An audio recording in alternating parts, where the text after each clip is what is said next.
and gentlemen, welcome to Ariel Helwani's MMA Show!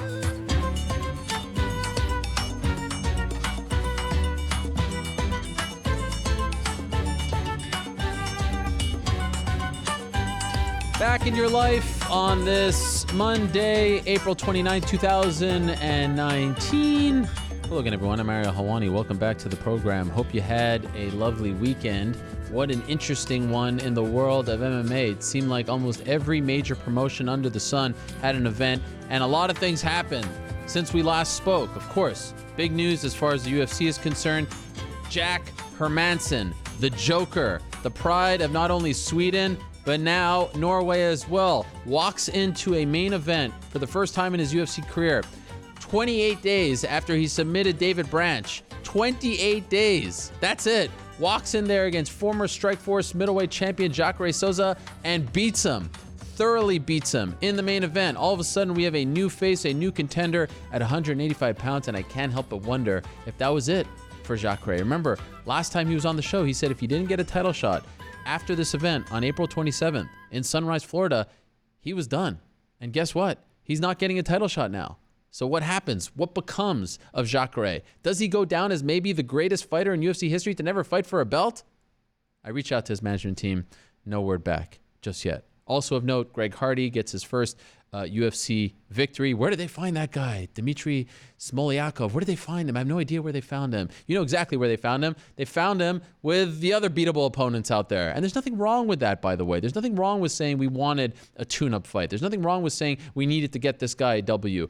That's what, that's what boxing was built on. Nothing wrong with that. Just don't act, like you don't know where this guy came from and where those 9 wins came from. That's what Dana White said, after the fight, and I just felt that was very disingenuous. Dana White is very invested in Greg Hardy's career, as he should be. A product of the Contender Series, a big name who brings some attention, also a lot of baggage. They know who he's fighting. Don't tell us you don't know. Come on. Anyway, congratulations to Greg Hardy. Platinum Perry with a massive win, looked phenomenal. Also danced before the fight, danced after the fight, looked amazing against Alex Oliveira. That was fun as well. So we have a lot to talk about as far as Sunrise is concerned, but also of note, Saturday night in San Jose, Bellator was back. And I think the big story of the weekend, bigger than anything, is not so much what Rory McDonald did against John Fitch. They fought to a majority draw, but what he said afterwards.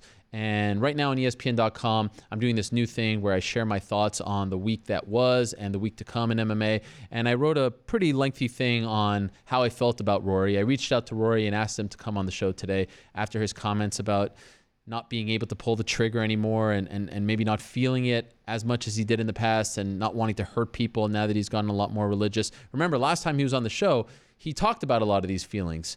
And I asked him to come on. He said he wasn't ready right now, but that he would come on in the future, and I totally respect that. But I can't stop thinking about those comments. So if you want to check those out, among the other thoughts, you can do so right now over at ESPN.com/MMA. Later in the program, we'll talk to his head coach, Firas Zahabi. I'm very much looking forward to that. Also, Ilima-Lei MacFarlane retained her women's flyweight title in a very entertaining affair, a tougher fight than I think most expected. What a vicious cut that was. That was Marvin Eastman-like in the third round of her fight on Saturday. I am looking forward to talking to her later in the program. Okay, so that is sort of the nuts and bolts of what happened. Cage Warriors, KSW. There was a lot going on this weekend. Let me run down today's lineup, and then we shall get to our first guest of the day, who I am very much looking forward to speaking to. All right, the aforementioned Jack Hermansson will join us at 3:45. He's flying home as we speak to Oslo. I was blown away by this man. And how about the fact that 2 jokers were just killing it on Saturday? Jack Hermansson and Nikola Jokic of the Denver Nuggets, both nicknamed the Joker, both having big nights in different parts of the country. Anyway, that's 3:45. 3:25, Lilian Garcia, the former WWE public address announcer, ring announcer, whatever you want to call her. You know Lilian Garcia. She's coming on the program, and I know a lot of you are wondering, why is Lilian Garcia coming on the program? There's a reason. Trust me, stay tuned. Okay, Molly McCann, one of our favorites, she'll be joining us. Everton's own Molly McCann, there you see my cup, my Everton cup. She's coming off that broken orbital. She has a fight June 22nd against Ariane Lipski. She will join us at 3:05. 2:45, we'll be joined by Firas Zahabi. I mentioned that, and I'm looking forward to getting his thoughts on not only what Rory said afterwards, but also the performance, his future, all that and more. Will he fight June 14th against Neiman Gracie? There's a lot to discuss there with Firas. Iaquinta will join us at 2:25. He is en route to Ottawa, Ontario, Canada this Saturday. UFC is back in the Great White North for the 29th time. It's Iaquinta. It's Cerrone. It's the main event of UFC Ottawa. Looking forward to catching up with Al at 2:25. Sean O'Malley is a free man, and he'll join us at 2:05. He is no longer suspended by USADA. We got that news last week. He's returning July 6th against Marlon Vera. Reported that last week as well. Looking forward to catching up with Sugar Sean. Mike Perry, as I said, had a very nice win on Saturday. There you see him all fired up over there. Great photo, courtesy of our man Jay in the back. I'm looking forward to talking to Platinum Mike Perry. Not Mike Platinum Perry, it's Platinum Mike Perry. And Ilima-Lei MacFarlane will stop by at around 1:25, talk about her big win. But first, let us not waste any more time and say hello to, in my opinion, one of the best performances on Saturday in Sunrise came from this man, Cory Sandhagen. What a win, what a performance, what a fight. It was the people's main event, in my opinion, and now he is kind enough to be joining us in the midst of his vacation, I do believe, in Florida. Right, Cory? Yeah, you're right, man. I'm at the beach right now, so I'm sitting in this hot car right now, so I'm going to try not to sweat all over the place. Oh, my God. I feel so guilty. You're on vacation, you're at the beach, and you're wasting your time talking to me. I'm sorry. I won't make it too long. No way, man. I love talking to you. I appreciate that. By the way, where are we still in the Fort Lauderdale region? Yeah, we're still in Fort Lauderdale. I heard some crazy things about Miami, so I'm going to kind of stay away from Miami, I think. Come on. But yeah, I take off I take off tomorrow morning, so yeah, I'm just hanging at the beach today, and then I'm going to eat some more ice cream tonight, and then I'm taking off tomorrow. Who are you there with? My mom, sister, and then my girlfriend's out here, and then I also have a buddy from Canada and his girlfriend out here too. Okay, so a whole family affair. That is great, and obviously a lot better considering the fact that you're coming off the victory. So I have a lot to talk to you about as far as the fight is concerned. First things first, any injuries? I mean, that was a hard-fought battle. I scored it for you. We'll get to the quote-unquote controversy, even though I think there was zero controversy. But are you okay on this Monday? Because he was hitting you with some big shots.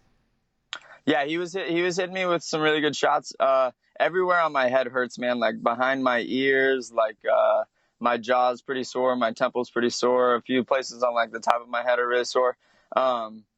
So like, yeah, man, I mean, I was getting hit, but I suppose I was getting hit in like all the right places that aren't going to get me knocked out. So I guess I'm okay with it. But yeah, dude, my head is pretty sore. My legs are a little sore, but that's pretty typical.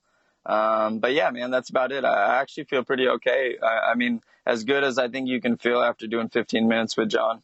By the way, did you see that photo that we just showed? That's like essentially you like standing on your one arm. Did you see that? That's an incredible shot. Have you seen this before? Yeah, this is amazing. Yeah, that's a pretty cool picture right there. It would have been cooler if it landed, dude. Man, I really wanted to land that one. Okay, so his power is the stuff of legend, right? I mean, that's why they call him Hands of Stone. Yeah. Now that you felt it, is it worse than you expected? It's about as hard as I thought it'd feel. Like I said, like none of them really like clipped me crazy hard, like in the places where they were gonna ring my bell or daze me or give me a spark or anything. So that wasn't really the concern. But dude, they were knocking me over. You know what I mean? Like I was off balance a lot, and I had my weight underneath me, and they were still knocking me over. So like they were hard, dude, and some of the body shots really hurt too. But in my head, I was like, dude, if you let this guy know that you're hurt, like he's going to take your head off. So like you better not act like any of those body shots hurt. There was a massive size discrepancy as far as the height is concerned. Did that prove to be more challenging than you thought? No, actually, it was a little bit less challenging, I would say. It was way more of an advantage than I thought it'd be. I didn't have to punch down as much because, I mean, when you're taller, you have to punch down at your opponent. So, like, as you start to punch down at your opponent, you're leaving your face more open because your shoulder isn't as high. So, that was not as big of a deal as I thought it'd be. It was actually a much needed advantage, especially when you're fighting someone like John who's just going to rush you. Like, it helped out a lot. Like, I got out of the way of a lot of the shots. In your mind, do you recall how you had it scored going into the third? No, man. And actually, I'm really terrible at doing that while I'm in the middle of a fight, you know, like, because from the outside, I don't know how these shots are looking like they're landing, you know? Like, I knew that when he was throwing flurries, you know, 2-3 punches, and I knew that they were hitting my guard, but I don't really know what everyone else is seeing. If they're looking like they're scoring really hard, none of them were scoring in a place that were like doing damaging punishment. So, that was a little bit of a concern of mine, but I knew that like if it was like who's scoring the cleaner shots and who's controlling the fight, I know that was me. And actually, I just rewatched it not too long ago, and I was thinking like I don't think I've seen anyone kind of like be able to move John backwards like that before. You know, usually John's the one pushing forward, and he was a good amount, but I thought that I did a really good job moving him backwards and being able to do what I wanted to do. So I was happy about that too. So the reason I asked about that in particular, because there was this interesting discussion going into the third. I don't know if you noticed it on the broadcast, where they picked up on the fact that you asked your coaches, like, okay, where am I at? What do I have to do in this third round? And they were wondering if you were thinking of maybe coasting in the third. What did you mean when you asked your coaches about that? And is that something you typically ask going into a fight that you might be winning heading into the third? Yeah, into the third. I wanted to know how much. I wanted to know if I needed to go out and win decisively. And granted, that is kind of always the point. Someone like John, the game plan has to be a little bit different. You know, like John cracks.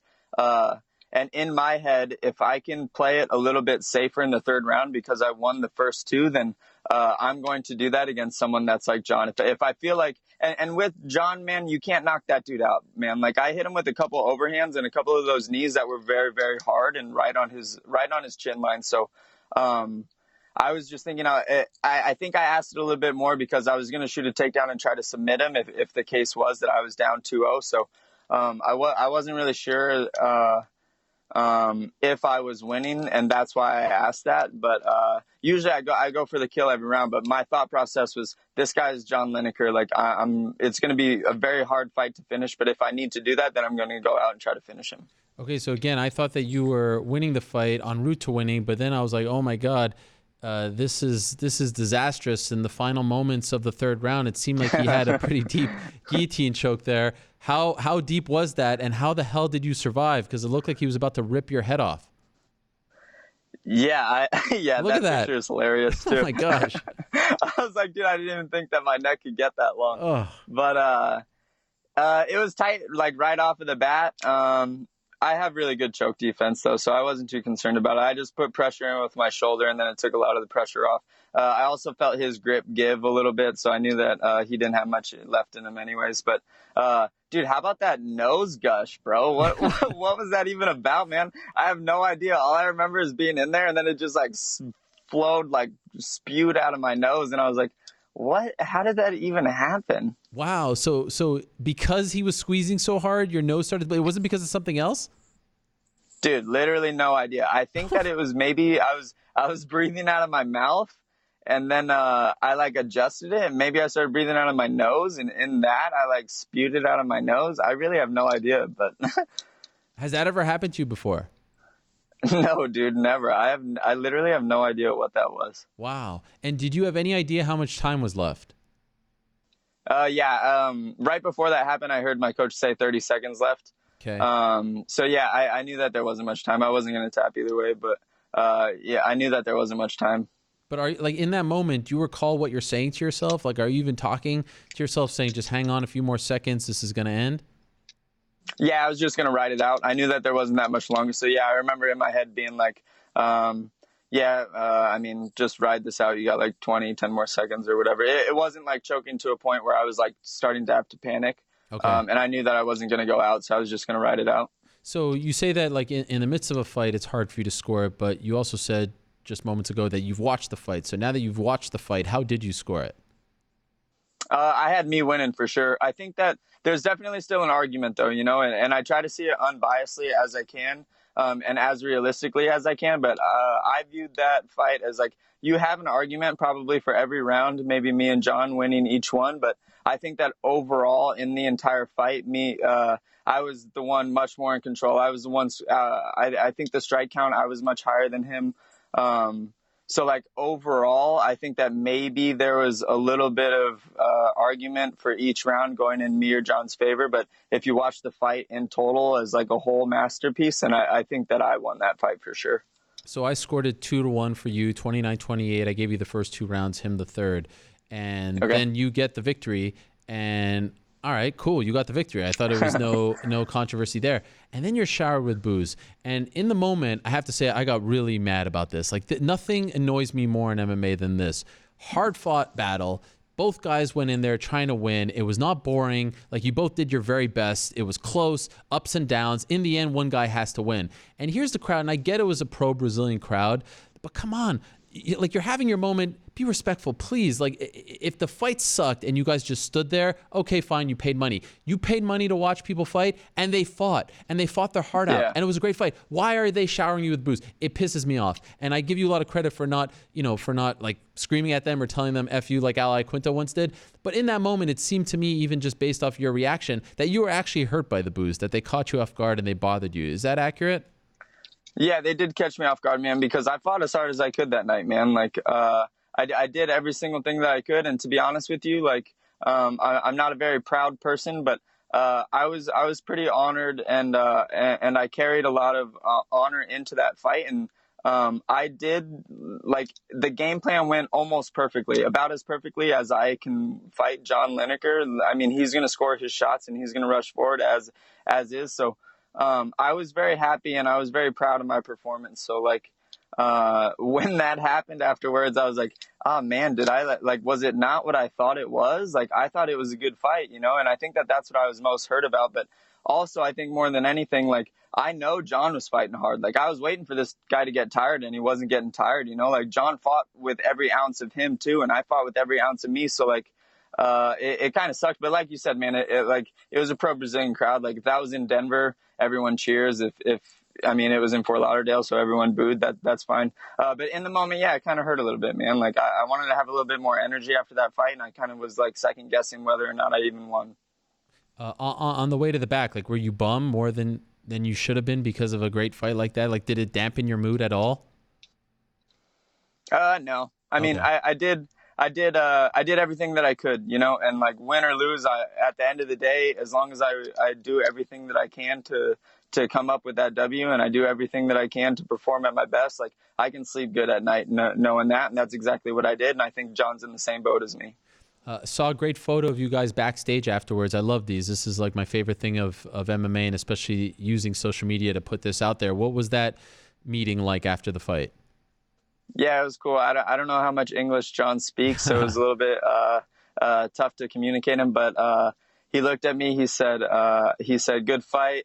And God bless. And I asked him if we could he asked me if we could take a picture together. I said, of course.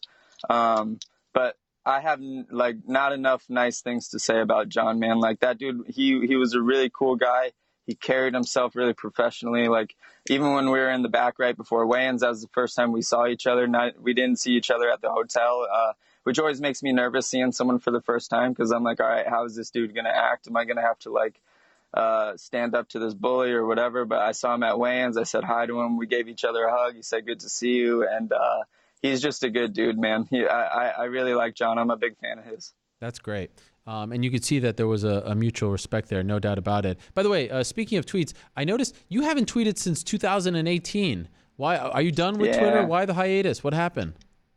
I don't know, man. I need to get on it. I was on it for a while there just because I thought that it would help, and then I just got lazy. But I don't know, man. Should I jump back on Twitter? Well, the funny thing is that I believe your last tweet, if memory serves me correct, and I just want to, and you probably remember, your last tweet is like you asking for a fight, right? Like you're trying to campaign to Sean Shelby. This is your last tweet. And by the way, why is it Core's Life? Why is that your name on Twitter? I don't know. Just like Corey's, like, everyone who's my friend calls me Core, not Corey. So it's just Core's Life, my life, Okay, fair enough. So your last tweet is March 31st, 2018. So 13 months ago, and you said, I'm cleared in 4 weeks for my broken thumb. Do I just spam your Twitter to get a fight, Sean Shelby, or should I break out the yo mama jokes on everyone in the 135-pound division? Any show in July, 135, let me know. Now, here's the funny thing about this. You haven't tweeted since then, and now here you are. You just beat John Lineker. You're doing fine. So my suggestion would be, forget about Twitter. You don't need Twitter. You're proving that you don't need to do what you were suggesting in this last tweet. Yeah, that's kind of a funny thing because I think that just my demeanor and the way that I carry myself and in kind of aesthetically how I look, I don't look like someone who's you're gonna watch fight and be like, whoa, like that was crazy, like what a performance, that was awesome, this guy's good, you know. So it does take people a while to kind of like jump on board with what I'm doing, and I always got this in basketball too because I look the exact same. I grew up playing basketball. I know that you're a basketball player too. We should Yes. play sometime if that ever ends up working out, but. I remember being the same way in basketball where it was like I never got a lot of credit just because of the way that I looked, the way that I acted. But it's the same in MMA, you know, like everyone always kind of gets on board after they recognize talent. And that was only my 4th fight. So people are still getting used to me a little bit. So, yeah. Yeah. Who needs Twitter? By the way, how far did you go in basketball? I was done out of high school, but that's because I was like way burnt out. I think I maybe could have like been like C string at like a decent D1 school, but I was actually pretty decent. I think I remember starting over the guy who got like a good amount of playing time at like a D2 school, but yeah, I was pretty decent, man. I could probably hang with you a little bit. Wow, maybe. you could probably kick my butt at this point. So why did you just got tired of it and you started to focus on this? Yeah, I was just sick of basketball, man. Like I played my entire life, and then I was just a high school kid trying to find my identity. And when I started fighting MMA, I thought that was like a much cooler identity to have than a basketball player. So that's what I started to roll with instead. So my understanding is, I mean, now you're a player at 135. If you weren't considered one before, you're certainly considered one now. Did you talk to Dominic Cruz at any point during fight week? Because it was interesting when Dom's an interesting guy. There's no doubt about that. And John Anik was saying how, you know, like you used to watch his WC fights. What do you think of that, Dom? And he's like, oh, yeah, I could see that, you know, he's a fast learner, that sort of thing. Like, he doesn't want to fully give you the credit because he views everyone, you know, 135 division. He's going to fight you one day in his mind, probably, something like that. Did you have any interactions with him at the hotel before the fight, after the fight? Yeah, we did. Actually, it was pretty shortly after that article came out where I said that I was an upgraded version of Cruz. Yes. I had the pre-fight meeting with the commentators. So just kind of talking with the commentators about like how things are going, blah, blah, blah, so that they have things to talk about in the fight other than just what's going on in the fight. So, yeah, so I met with Cruz that day and I kind of figured that would come up. But yeah, when I talked to him, I was just like, hey, man, like I hope that you read the rest of the article because it was actually like really flattering. Like I'm saying to you that like I kind of like rooted and tried to grow a seed of a style from the same seed that you already grew, you know? And he was real cool about it, you know, like there was nothing weird about it, but yeah, Dom's a pretty interesting guy. He seems very intense. Yes. But yeah, I kind of got the same feeling where it was a little bit like, hey, Cory, like, I like you. Like, I think that you're like a cool guy. But also like, hey, forget you because like, I don't want you to know that because I mean, if one day we have to fight, I don't want you having any mental edge on me or whatever it is. Yes. That was kind of the feel I got, but no, Dom's really cool. He didn't think anything of it really. Yeah, it came up and I thought it would be a lot more awkward, but I think he understood that it came from like a place of respect. So I could totally see that interaction playing out exactly as you just laid it out. Yeah. Okay, so now that you beat John Lineker, if it was up to you, and I know you're not this kind of guy, but you've had a couple of days to digest it, what makes sense next for you? We're going to wait till kind of these June fights play out. I want to see how they end up. I know that like a lot of the guys that I would be fighting are fighting on that June card. So I'm going to kind of chill out. Like every day I just try to get better. That's where I put all of my focus. So I'll just keep doing that. I'll see how these June fights play out. And then yeah, I guess we'll go from there. But I don't think I'm too far off. I don't think anyone's beaten John Lineker like that in a while. Or in a really long time. So, yeah, I'm going to let them play out. I'm going to keep enjoying myself in the training room and then we'll see. For now, enjoy your vacation, my friend. We have taken up too much of your time. It's been really great getting to know you the last couple of months and also watching you climb that ladder in the UFC. It's really impressive what you're doing. I'm looking forward to the next one. It feels like you're maybe one or two away from being discussed in that title picture. So that's really cool. Congrats on the victory. Thank you for doing this, and we'll talk to you soon.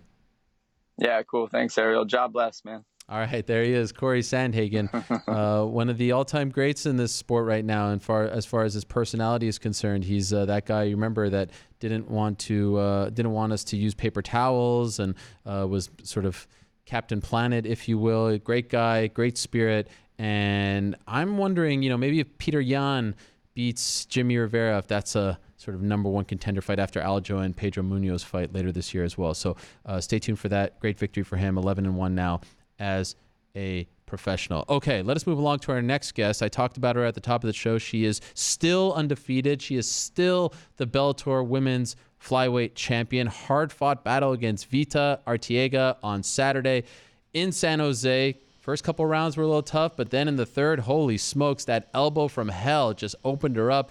Unbelievable win for Ilima-Lei MacFarlane, and she's kind enough to be joining us right now, I do believe, from the airport. Is that correct, Ilima-Lei? Yep. I'm actually sitting in a lounge right now. Okay. Well, I appreciate you doing that. Where are we off to? We are off back to San Diego. Okay. Congratulations. Yeah, just going home. Congrats on the win. Thank you. Are you happy with the win? You. Are you happy with your performance? I am. After I rewatched the fight and, because in the fight, I didn't think I was doing very well. But when I went to go rewatch it, I was like, oh, I was totally winning. So, I'm happy. Of course, I wanted to beat her more decisively. That's the only thing I was disappointed about, was that it stopped for a doctor stoppage. And, I don't want there to be any doubt that I would finish her. So, I was bummed. I know she wanted to keep fighting. But I know the rematch is going to happen. So we'll have to run it back. Was she tougher than you expected? No, I was expecting, I think if anything, her wrestling was better than I expected. So obviously they prepared for that, but I knew she was going to be tough. I knew she was going to be gnarly and gritty. I was expecting a hard fought fight on her end. How did you score the first two rounds?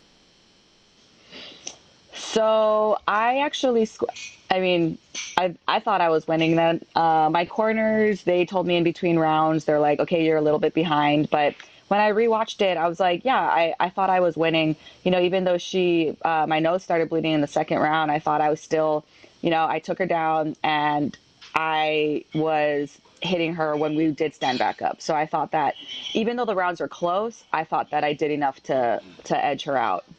You posted something on Instagram last night about the adjustments that your corner told you to make in between the second and third round, which I found was very interesting because you showed photographic and video evidence of the adjustments and how it led to the finish. Can you tell us about that? Yeah, so she was really good at recovering her guard, and so she was throwing up elbows at me, and that was actually what made my nose bleed. And so in between rounds, my corners, Richie, Boogeyman Martinez, Bill Crawford, Manolo Hernandez, they said, dude, you got to get that wrist control, at least either get wrist control or get that bicep control, because she was controlling my wrist. And, whoever has wrist control, that's the ones that are going to be able to land some blows. So they said, get wrist control, and I just have to be more active. So we drill this all the time in practice, getting that 2-on-1 or getting that wrist control and then coming over the top with that elbow. And that's exactly what I did. Sorry, I keep messing up the camera, but that's exactly what I did. And that was the one elbow that I threw. And that was the one that ended the fight. So I listened to that elbow several times, and you can actually hear it. Do you hear that noise when you connect? It's unbelievable. Yeah, I heard it. I felt it. When I did land it, it seriously sounded like a brick hitting another brick. So, but I actually didn't even know she was bleeding until we stood up because, again, in the second round, I was bleeding on top of her. So I initially thought that, oh shit, my nose is probably bleeding again, until we stood up and it just squirted out onto the mat. That's when I was like, oh crap, she's cut open. So you say that it sounded like a brick. Like, what does that feel like when you connect like that? It actually didn't hurt me at all. It was weird. Actually, my elbow from Valerie Letourneau, that hurt. But this elbow, I think it was more of a slicing elbow. So it didn't bother me. It doesn't bother me now, but I felt it connect. But yeah, it didn't hurt at all. Do you agree with the call to end the fight? I do agree with it. Yeah, I'm good, thanks. What are they offering? Sorry. I just had some pastries. Oh, Yeah. nice. Yeah. So, but I agreed with it. You know, it was supposedly you could see her skull. I don't know how accurate that was, but they could. That's what somebody told me. And I know that she would have totally kept fighting, and I would have been down too. But you know, Jason's a great ref, and yeah, immediately, like it didn't even take the doctors long to be like, no, this is done. So I agree with it, and you know, I think it was supposed to happen. I think it was meant to happen because I think the rematch, the build up for the rematch, is going to be crazy. Okay, so I agree with you. Like, that's a legitimate victory. You won fair and square. You beat her up. You cut her open. Doctor stops it. Perfect.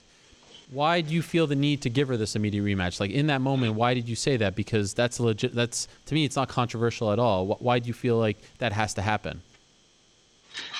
Because again, I know that she, given the chance, she would have continued fighting. So it's not like she gave up. She didn't quit.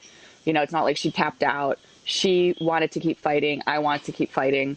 So it was kind of just out of our control. And also, for me personally, I want to decisively beat her and, you know, shut up her fans and everyone else who said that I got lucky with that doctor stoppage. So yeah, it's just, I just want to decisively beat her and give her that opportunity as well to keep fighting. Are you getting a lot of that? Are you getting a lot of people saying you got lucky?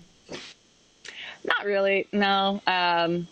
No, I think it's more so like her supporters, which I get. So no hard feelings, whatever. But again, you know, I know that she's a warrior and she wanted to go out on her shield and she just wasn't given that opportunity. So I'm willing to give it to her.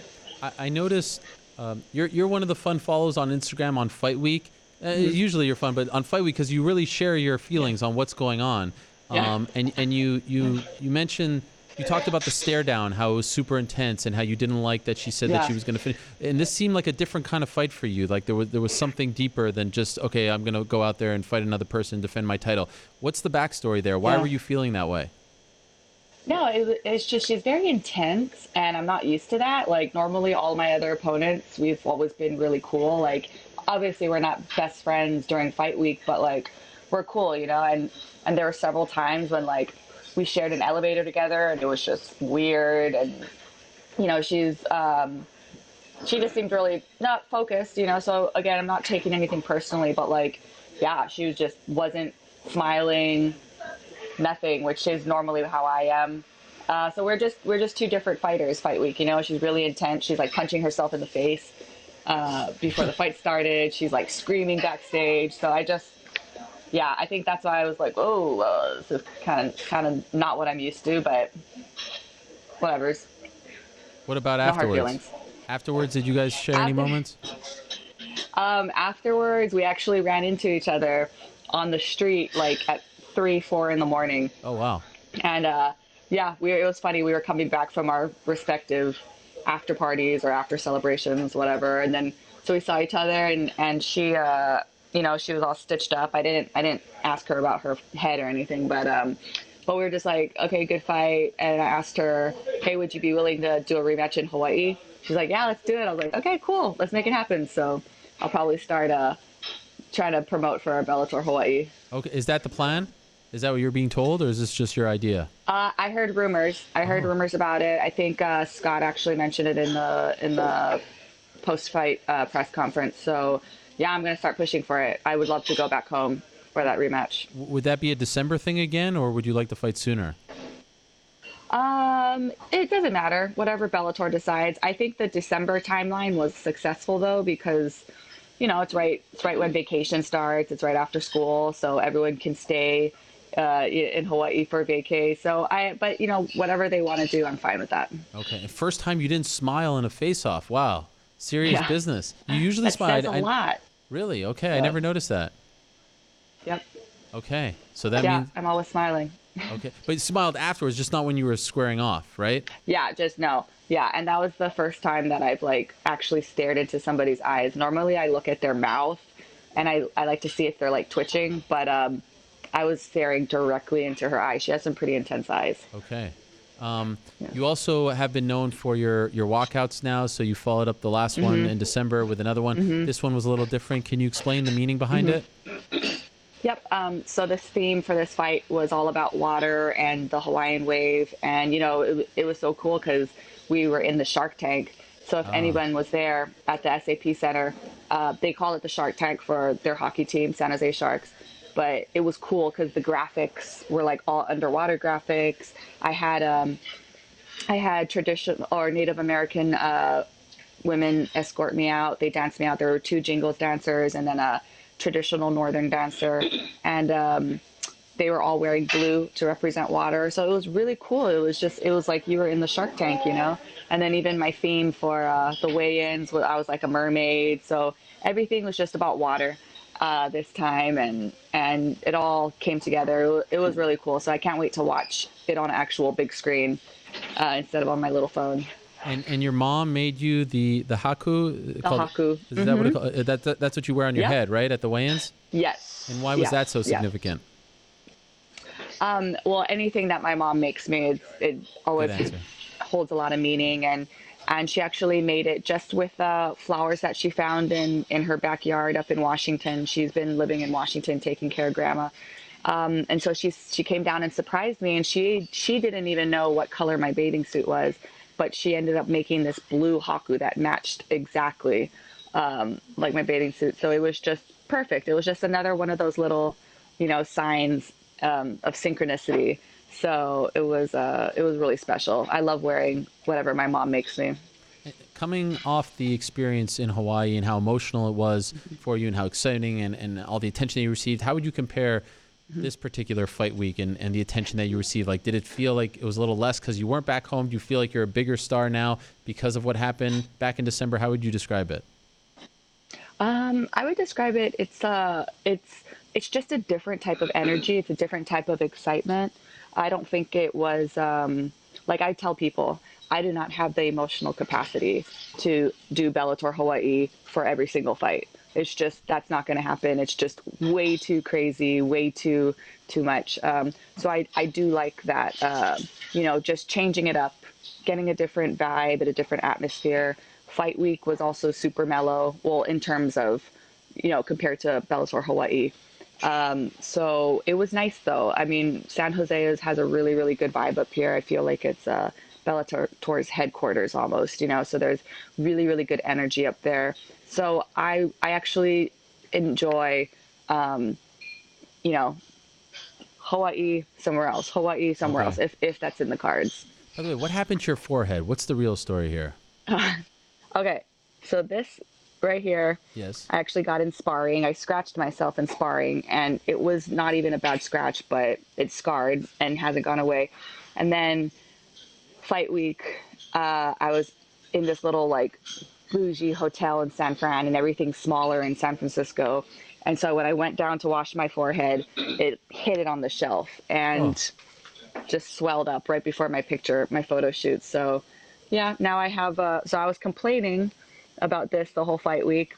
And then that happened with Vita, where I split her forehead open. So I feel like it was almost like a foreshadowing to the fight. Perhaps God is telling you you shouldn't feel too bad about your little, you can have a massive scar on your head. It could be worse. Yes. It could be worse. So you actually banged it? That must be a really small bathroom if you're banging your head on a counter. It was tiny. Yeah, everything's small in San Francisco, and I had to do a PR up there before I came down to San Jose. So yeah, CJ was the one that picked out that hotel. CJ. So I'm going to blame CJ. Classic CJ. Yeah. Always trying to make the champions uncomfortable. CJ, by the way, I'll out him on this one. I hope you don't mind. CJ, by the way, for those that don't know, Bellator PR man extraordinaire, but also one of the great people and human beings in this sport. I know you share that sentiment. Told me that, and please don't get mad at him if I'm outing you here, but you're about to buy your first home. Is that correct? Oh, yep. Congratulations. Thank you. As soon as I get off the airplane in San Diego, I'm going straight to the house to meet with my realtor because it just went through inspection. So we're going to go over the inspection. But yeah, so that was another incentive to winning my fight. I'm going to have a mortgage to pay pretty soon. So yeah, I got to get that win bonus. Wow. So this is your first home, and you're about to buy it. This must be like, are you emotional about this? Is this a big deal? Is this a life goal for you to be able to purchase this on your own? It is. It is. I mean, it's crazy because literally this time last year, I was trying to get pre-approved with my then boyfriend, my partner at the time, and we were going to try to get the VA loan and blah blah blah blah blah. We were looking at houses together, and but we didn't qualify. We broke up. I got qualified on my own. So this is like kind of a whole like, you don't need a man to go buy a house, girls. You can do it on your own. Yes. You so, go. Yeah, definitely means a lot. Yeah. Well done. And is it in San Diego? It is in San Diego. Okay. Yes. Wow. This is exciting. So and my only. Go ahead. Yeah. Sorry. No, my only thing too is I was like, it needs a yard for my dog, Kope. So I'm going to go get my dog, take him to the house, and then meet with my realtor. And so to go through all this in the midst of a fight week and all that, like, was it a little more stressful? Because I know that the process in getting this house and, getting any house is a big deal, especially for a first-time buyer. Yeah. Yeah, it was pretty crazy. And my realtor is awesome. He was trying not to bother me as much as possible, but there were really important documents I had to sign. So it was crazy. But he's like, okay, I promise this is the last time I'm going to call you. I'll talk to you after your fight. So everything worked out smoothly. Okay, good. By the way, happy. What are these headphones that you're wearing? They seem very nice, but also very comfortable, like very, very like nice for your ears. So these are Beats, but they have like these coverings that you can. Oh, they're removable. Yeah, I see. That's why it makes it look different. Okay. But they're Beats. Okay, I like them. You should get like your own Pineapple Princess. Like, we need to talk to Dr. Dre, right? Yes. So actually, they had pineapple coverings, but they ran out when they got them. So I'm gonna probably order some more. Okay. All right. By the way, one last thing before I let you go, because it was such a big story. And you were obviously focused on yourself, but I'm wondering if you heard what Rory McDonald said after his fight. And you're a lot younger in your career, obviously, but it seems like we're witnessing someone who's maybe rethinking his life choices, and the fire is sort of dying. And I really applaud him for his honesty, and it actually makes me respect him even more. But I'm just wondering, as a fellow fighter who just fought right underneath him, when you hear that, what is your reaction to that? I totally get it. I understand it. Even though I don't personally feel the same way. I just think that he's in a different stage of his life and his career now. He has a second baby on the way. He's married. He's very in touch with his spirituality. So I totally get it. And I think everybody should respect his decision. We all go through different chapters and phases of our lives. So, it'll be interesting. And then I was like, well, I wonder if that means, will he just kind of focus on jujitsu, just not trying to strike and inflict that much damage. So I think it'll actually be very interesting to see how his next fight comes out. Yeah, and I'm curious to see if he actually fights June 14th. That's in 6 weeks. Doesn't seem like a man who wants to fight in 6 weeks, but I don't know. I just can't stop thinking about that post-fight interview, because we rarely see that kind of honesty after a game, a fight, something like that. I thought it was fascinating. I really appreciate you doing this before you fly out, Ilima-Lei. Congratulations on the victory. Congratulations on the new house. And I don't know if you noticed, but we didn't spell your last name with a capital F. So respect to the champ. Thank you. Thank you, CJ, for finally fixing on everything. And Ariel, I have to show you one more thing. Okay. Hold on. Guess who I'm with? Oh, Walter. I was just about to ask about him. My man. Hi, Walter. Aloha, Walter. And that's my mom. Hello, guys. I love Walter. I saw the photo with both of them. It warmed my heart. Yeah. I told him that you're a fan of Walter and your son Walter. So yeah, he'll be watching this. All right. Thank you so much. Safe travels home. Thank you. I'll talk to you later. All right. There she is, the Bellator Women's Flyweight Champion, Ilima-Lei MacFarlane, the daughter of Walter, the great Walter MacFarlane. She's now 10-0. She remains undefeated.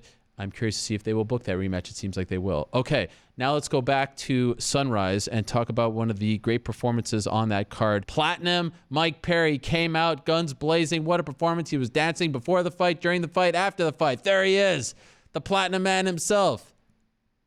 Look at that guy. What's up, Ariel? How are you, Mike? I'm doing well, bro. How's it going down under the sea? It's going It's going, I'm it's going well, my man. Gosh, I got to say, Hey. Mike, I feel like that was your best performance since 2017. I thought that was like even better than the Paul Felder fight. I know you won that fight. Like it just felt like you put it all together beautifully. Do you agree with me on that? Absolutely. I'll take that compliment all day long. And we're only getting better. I'm excited to get back in the gym and work and do some drills. Non-contact, of course. I got some X-rays and MRIs coming up of my feet, and hopefully my shins are getting stronger so that I can kick more and be affected by it a little bit less. What's going on with your feet? You hurt yourself in the fight? Yeah, me and him both probably hurt ourselves. Like I checked his kick and busted his toe, and I kicked his legs and hurt my feet and shins and legs themselves. So, it's just a part of it. It's like it's funny. We had an awesome fight and they paid us for it, and we couldn't walk the next day. I can barely move around the house, but my upper body's still good. My right hand's a little beat up. I mean, Jesus, that dude was tough, bro. I gotta give him props on that. I hit him with like 10 right hooks, and he was still standing there. And I was like, my right hand hurts. I wonder how his head's feeling. So he probably had some headaches. I got some marks. His right hand was so long in places that I thought it might not reach me. It was reaching me. So it was a good scrap though. I had fun. I'm glad people seem to enjoy watching it. You enjoy a 15-minute fight like that more so than a quick one? What do you prefer? Like the long back and forth brawl or the quick one? Well, don't get me wrong. I was trying to knock him out. He was trying to do the same to me, but CBD, bro, for recovery for those bones. You no know what problem. I'm saying? But yeah, sure. anyways, I was trying to knock him out. What can I say? You know what I mean? It's at this level, guys are able to take it, and it's my patience and being a 10-fight UFC vet, almost a 20-fight professional, that keeps me calm and keeps me sticking to the game plan and sticking and moving, sprawling and brawling, and bobbing and weaving, swinging big for the fences, and then I think my gas tank held up well.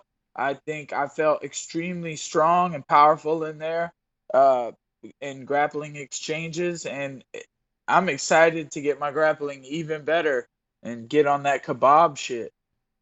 What do you mean by kebab? What are you talking about? Could be put these motherfuckers on skewers and throw them on the grill. Oh, Cook yes. their ass up. Yep. I feel you on that. You were an underdog, a betting underdog going into this fight. Were you aware of that, and did that annoy you? No, it doesn't annoy me, and I guess I had thought of it. I guess people were telling me about it once or twice, but I prefer it. Hope. And why is that, right? Like, why would I prefer that? I need to be able to handle the mindset of I'm expected to win this shit, and that makes sense. And I could see that now, though. I am growing, and I believe in my martial arts, and fighting at home with family and people that I cared about and who I could genuinely see care for me. You know what I'm saying? Having that with me was something to fight for. You enjoy fighting close to home? I know you don't live in Fort Lauderdale. You live in Orlando, not that far away. Did you enjoy that? Yeah, absolutely, because I won, you know what I mean? And I wanted the redemption because I was like, damn, last time I fought in Florida. So I definitely have to fight in home again next year, but more even closer, back to Orlando or something. Who cares if it's next time? I don't know, but I'm definitely cool with going around the world and fighting people as well. And I'd be doing that training with my team and my people. And then a couple of us would travel and go and do what we got to do. I'm okay with that. And so what about before the fight? I mean, what a great scene that was. He walks to the cage. You walk to the cage fired up. He walks to the cage dancing. And then they cut to you in the cage, and you're dancing to his song, just loving life. What prompted you to do that? It was a great song, bro. I was feeling it. and it had me moving. And I also wanted to bounce around, stay warm, stay heated up. I didn't want to cool down. And it's like a heart rate. You got to keep yourself at. And I felt it there for that fight. The weight cut was like the least professional way I handled myself. But the funny thing is like there are just a few small tweaks I can make on it, because it's a balance in everything. And there were good parts of the weight cut. Like the weight that I put back on was great. I put like 19, 20 pounds back on. So I was in there feeling pretty good. I was moving well. And, it's pretty crazy the way you feel 24 hours after you felt like killing yourself. Okay, and giving up on everything. So could you tell us what happened there? Because I heard you, or I read you mentioned this, that you felt like dying for this weight cut. What exactly happened? What went wrong? Oh, well, I posted like a video when I woke up in the morning with a Lil Wayne song where he's like, those are the lyrics, like, I feel like dying. And I mean, that's a throwback song. No, yeah. It's okay. It's totally okay, because it's just how weight cut feels, how it goes. You break out into emotional like bursts of trying to cry sometimes on weight cut, because you think a couple of teardrops might weigh a couple points. Wow. And you'll be closer to your goal. Was this tougher than any of the other weight cuts you've ever had in your career? Yeah, it was the hardest one. I'm getting older. And I guess I was more focused on just, well, no, I can't say that. I was going to say like preparing my body properly, right? But then the weight cut's a part of that. But I guess the reason I think that is because I tried to eat during the week, because I know that guys like Jacare and a lot of MMA fighters, they cut 20 pounds in the closest short amount of time that they can to the fight, so that they can put that weight back on. And Jacare put on 25 pounds. He put on 5 more than I did. So, he really rehydrated. But me and my girl were talking about it before the fight, who is here, by the way. Oh, the Platinum Princess. Hello, how are you? I'm great. How are you doing? Mazel tov. He said mazel tov. Shabbat shalom. With that. That's the proper response, yeah? Sort of. Closer than the last time. Something like that. Oh, okay. Yeah, but, hey, man, I appreciate you calling in, Ariel. I mean, it's always great to get to talk about this shit. And it was a dub this time. Your boy Platinum's back in the winner's circle. That's right. And I'm going to keep the streak going. I'm going to take my time, though. I got to heal. Obviously, I got x-rays and MRIs coming up. And I'm going to heal up. I'm going to go back to the gym tonight, though, and go say hi to people and show face. And I'm going to lay down on I got this drill that I've been wanting to work on, is where you lay down on the body bag that lays on the ground. And you just change positions and throw ground and pound strikes from a few different places. So I'm going to go start learning how to really drop my body weight down and keep my hips in. Jack Hermansson actually is really good at squeezing with his hips and gaining control of people.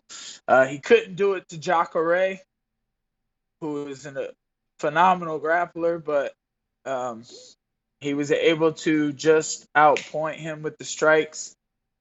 They had a tough fight, man, but Jacare's still a champion to me, and true face of a champion is about how you take this adversity and you come back from it.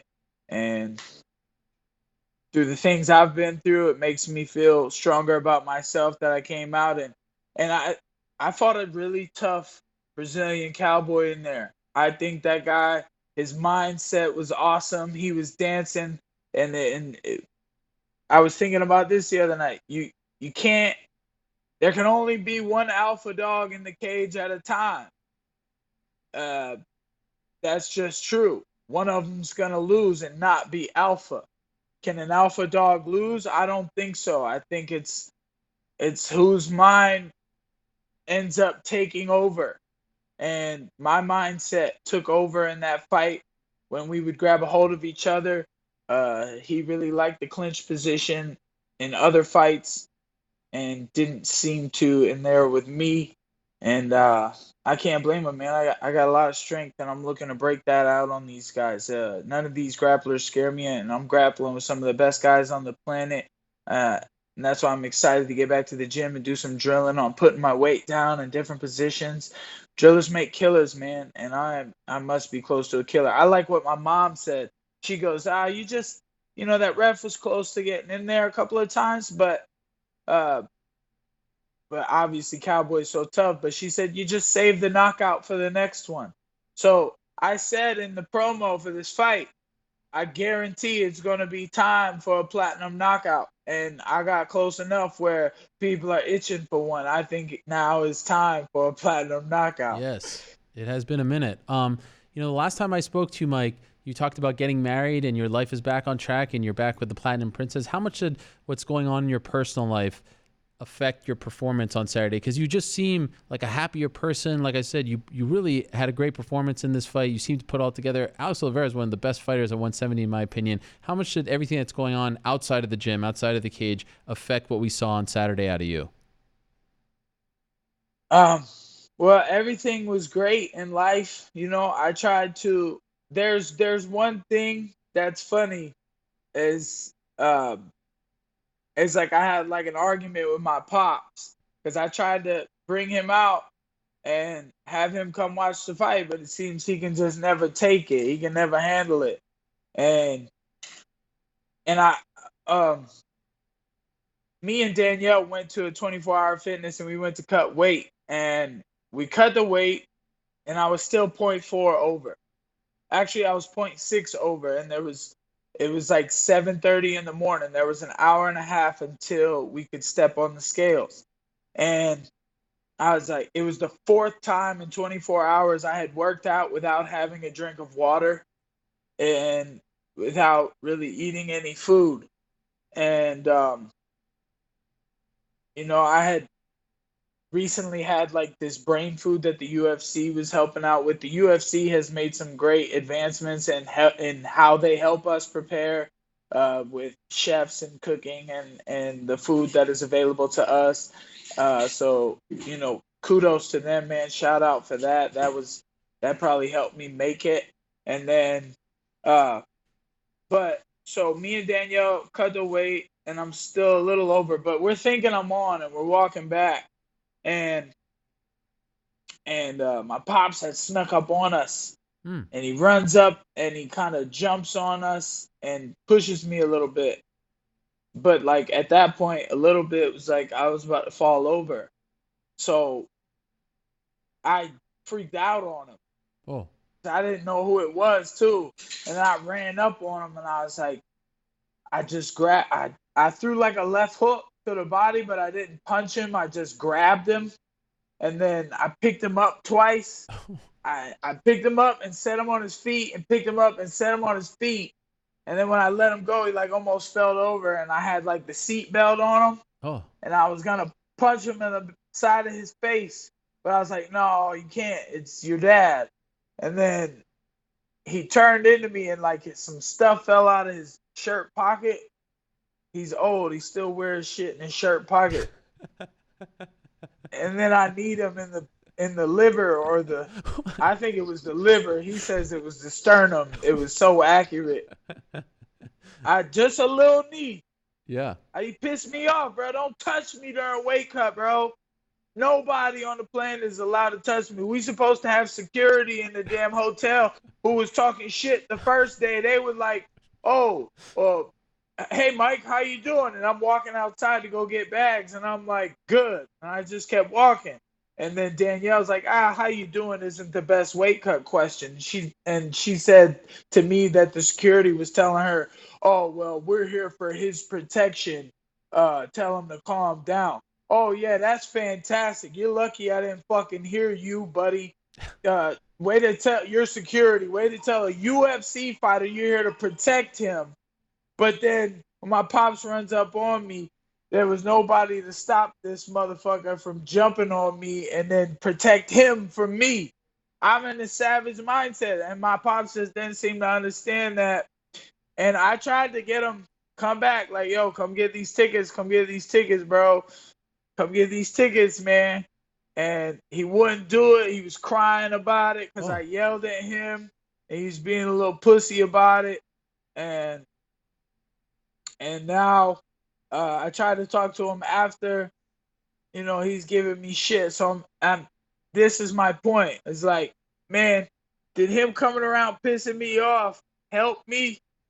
And I like what my girl said. She said, no, if anything, it stopped you from getting the finish. Wow.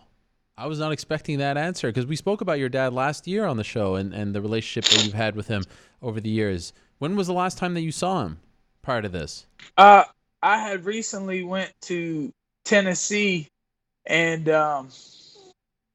I drove a motorhome up there. Me and D went to Washington, and then we rode scooters around and saw all the monuments, and then we went to Tennessee and we saw my pops, and then we went to those UFC fights with Pettis, Starched Wonder Boy with the Superman punch, and so I had saw him there, and I had, saw where he's staying and like all the village that he's growing or raising up there in Tennessee.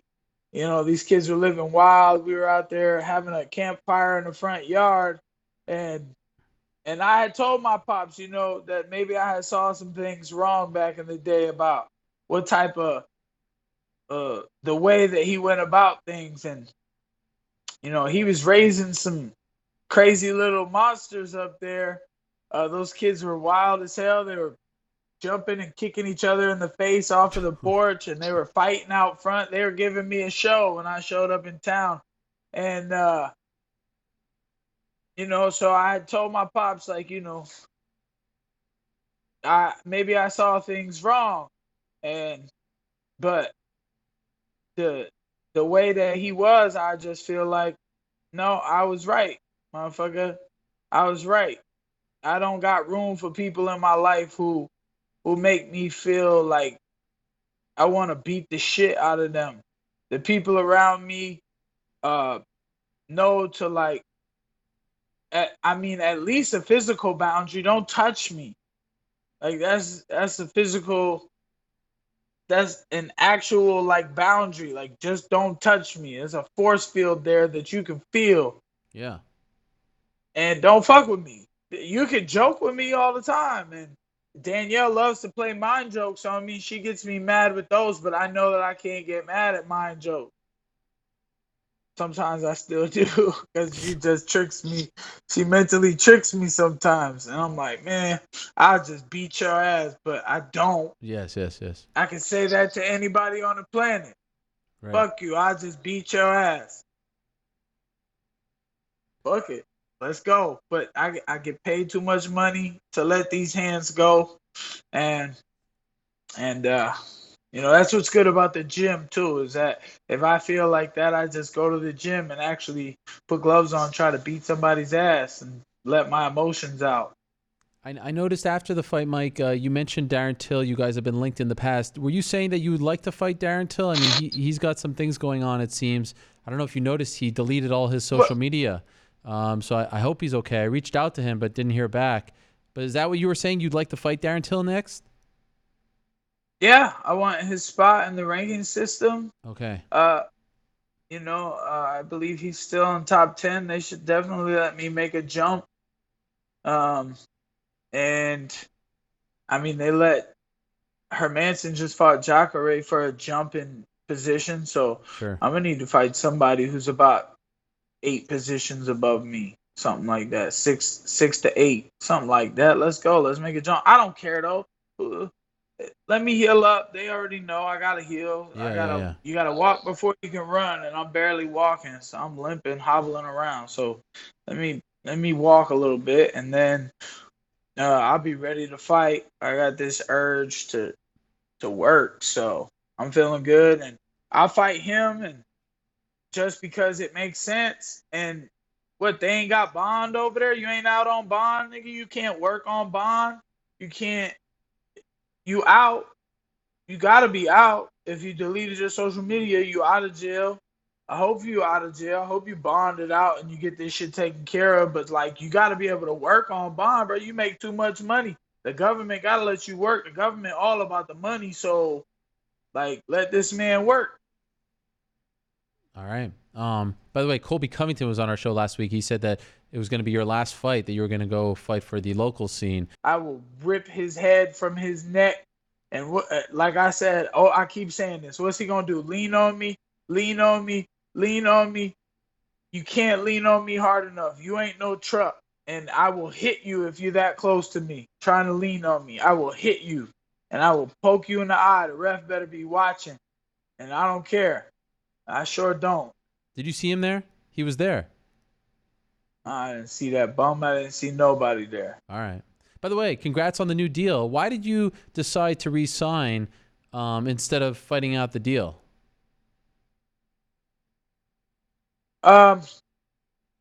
Manager. He just, smart business move. All right. And I mean, shit, they gave me a bonus. I was either going to fight that fight for $20,000 less, $22,000 less, or I could get $22,000 more for that fight. Well, who wouldn't sign that? Right. So, yeah, I was like, yeah, fuck yeah, I'll Okay. take that. Let's go. Because the moment I'm worth something more, manager's going to make that happen. Right. Okay. And shit, at worst, I'm sorry about my language, for I can't give you good sound bites against Kobe because he's just such a fucking bitch. I can't think of to describe him any other way but with disgusting words. He's just such a worthless piece of dookie. I understand. It's very personal between you two, so I understand your anger towards him. Bro, I'm such a badass motherfucker, bro. I swear to you, and the whole planet, I'll fuck up anybody if I am in the right mindset. And Oliveira just was in the right mindset too, because he just wouldn't quit. We was there both fighting for our lives, passionate as hell, scrapping though. That's the thing, is I get it that there's wrestlers and there's different styles, and me and Oliveira just wanted to fight. It made it fun, but I don't care. I know what to do against the rest of these motherfuckers. As far as I'm concerned, Oliveira is one of the better strikers out here.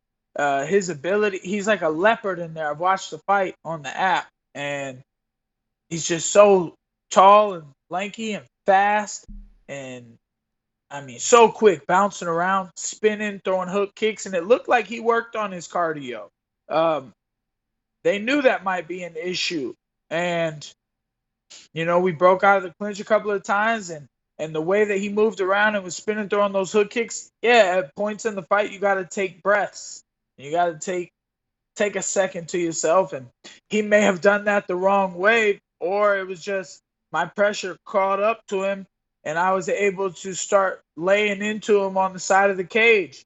And I mean, my girl, and I said it too, like, man, that point when I was just holding his hand and hitting him in the head, I should have went to the body, head, and that just to trick his mind a little bit. But it's like, when you're giving me this free space and I'm just hitting you there over and over again, boom, boom, I'm like, I'll just take that as much as you'll let me have it. I'm going to take it. Boom, every second that instead of hitting the body, I'll just hit you right there. I know he got to have a headache, bro. The side of my head was kind of swollen from a couple of the right hands that I was pulling away from. He was standing there tight, and I was just hitting him with the full force of my body weight. It was incredible. It was incredible to watch. I'm very happy for you, Mike. I really am. I love you, Mike. I have to say, Platinum Mike Perry, this sport wouldn't be the same without you, my friend. You are one of a kind. Oh man, And you're always so great to talk to and to cover. So thank you. Congrats to you and the Platinum Princess, wherever she may be. I don't know if she left us, but congrats to both of you. It was great to see you back on track. Love and life. And by the way, I was worried that you blew out your knee at the beginning there. Did you hurt your knee when you did that little flip? What was happening? Oh man, You're we okay? were good. Oh my gosh. I guess I try to save the flips for after, but I was just warmed up and I was moving loose, and I thought I played it off pretty good the way that I Yeah. kind of crawled around afterwards. I guess everybody was worried about me right there. Yes. Oh, ankle, yeah. Oh my God, that was scary. But you did great. Congrats on the win, my man. Heal up soon, and we'll talk to you very soon as well. Enjoy it. Thank you very much, man. God bless. There he is, the one and only Platinum Mike Perry. Wow, one of a kind. So great to have him on as always.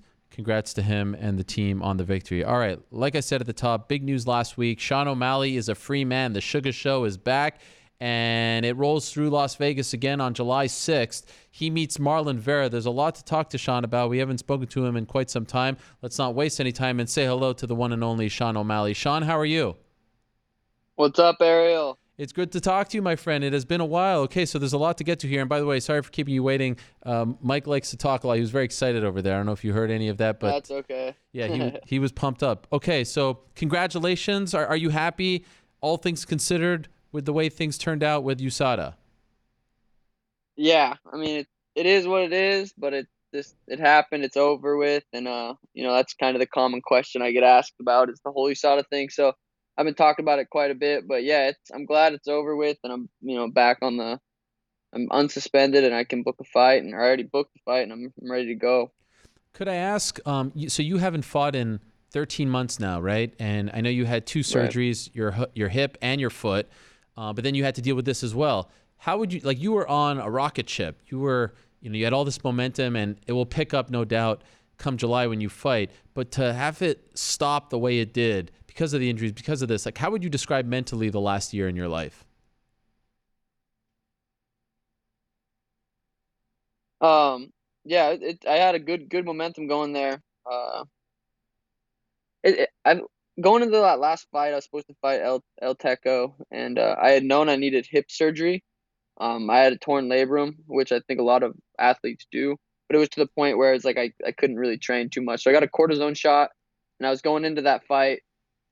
My foot wasn't feeling too great. My hip was hurting. So I was going into that fight pretty injured, and then 3 weeks before it, that's when they called and said that I had failed that test.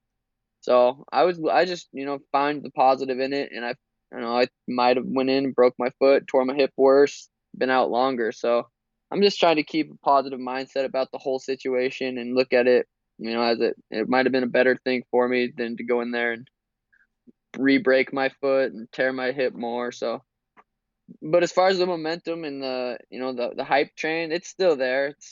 I don't feel like it really left too much. I've been really busy. All my sponsors have been super cool. They've all stuck with me. None of them said anything about it negatively. They all believe me, and we have a good relationship. So everything's been, it's been good. Besides what really sucked was just the first couple months, maybe the first month or so. It was weird, and then it was super weird not being able to. Ever since I was 16, I'd always have a fight coming up, no matter whether it was 2 months away, 3 months away, 2 weeks. I'd always have a fight coming up. So it was really weird to not have a fight coming up at all and not even being able to book a fight. That was super weird. But like I said, it's over, and I'm happy, and everything's worked out. Was there ever a point where you felt like you were going stir crazy? Like you're seeing all these fights, everyone has fights, weight cutting, preparing for fights at the gym, and you're on the sidelines, you're recovering, you're dealing with this stuff with USADA. Like in your mind, did you feel like you were kind of not so much losing it, but you know what I mean? Like this is your life, right? And you're so passionate about it, right. And you could tell on social media, you are itching to get back in there and you can't. Right. Yeah, it was nice though, because like I said, I had to get that surgery. So getting that surgery, I had to be out for 4 or 5 months. So that made it a lot easier having to get that surgery, because I literally couldn't fight even if I wanted. Even if I wasn't suspended, I couldn't fight because I was recovering and had to do physical therapy. I wasn't ready to go into fight camp. So that's why it worked out so perfect, because I needed to get that surgery. and I didn't want to. I was like, God, I don't want to get another surgery. I just got one, but it all worked out, and I'm ready to go now. I'm excited. Okay. I know you said that you're alluded to the fact that you're a little tired of talking about the USADA stuff, and I totally get that. But I'm just wondering, do you know? So they came out and said that you're getting 6 months, or you got 6 months because Austrian was found in a contaminated supplement. Do you know what that supplement is now?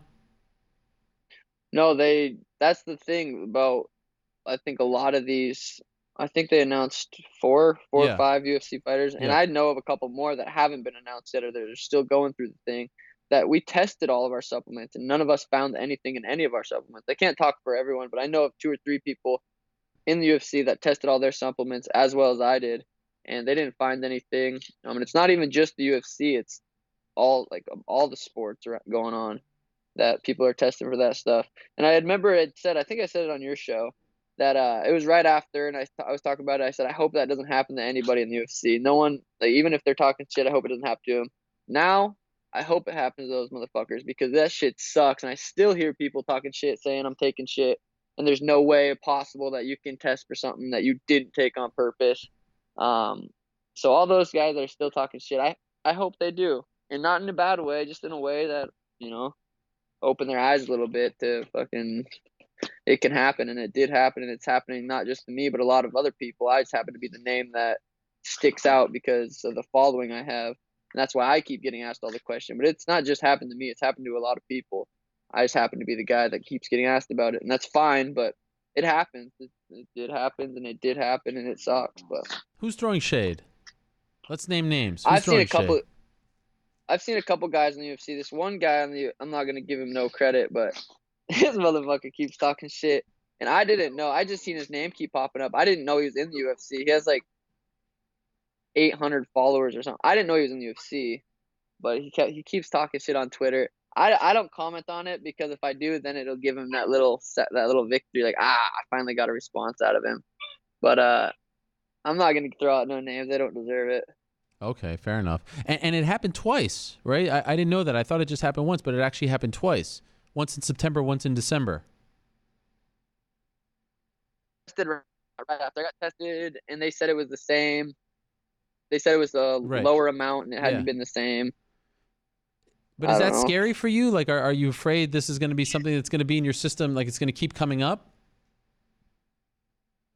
I don't know how that shit works. I don't think it's scary getting tested by USADA. I've never had a problem with it. Every time they came in, I'd say what's up, blah blah blah, do the thing, they'd leave, and I wouldn't get any emotions out of it, like, oh no, until after, because I didn't take anything and I tested for something. So now every time USADA comes in there, I'm like, it's like kind of get that anxious feeling, like, fuck, this could ruin.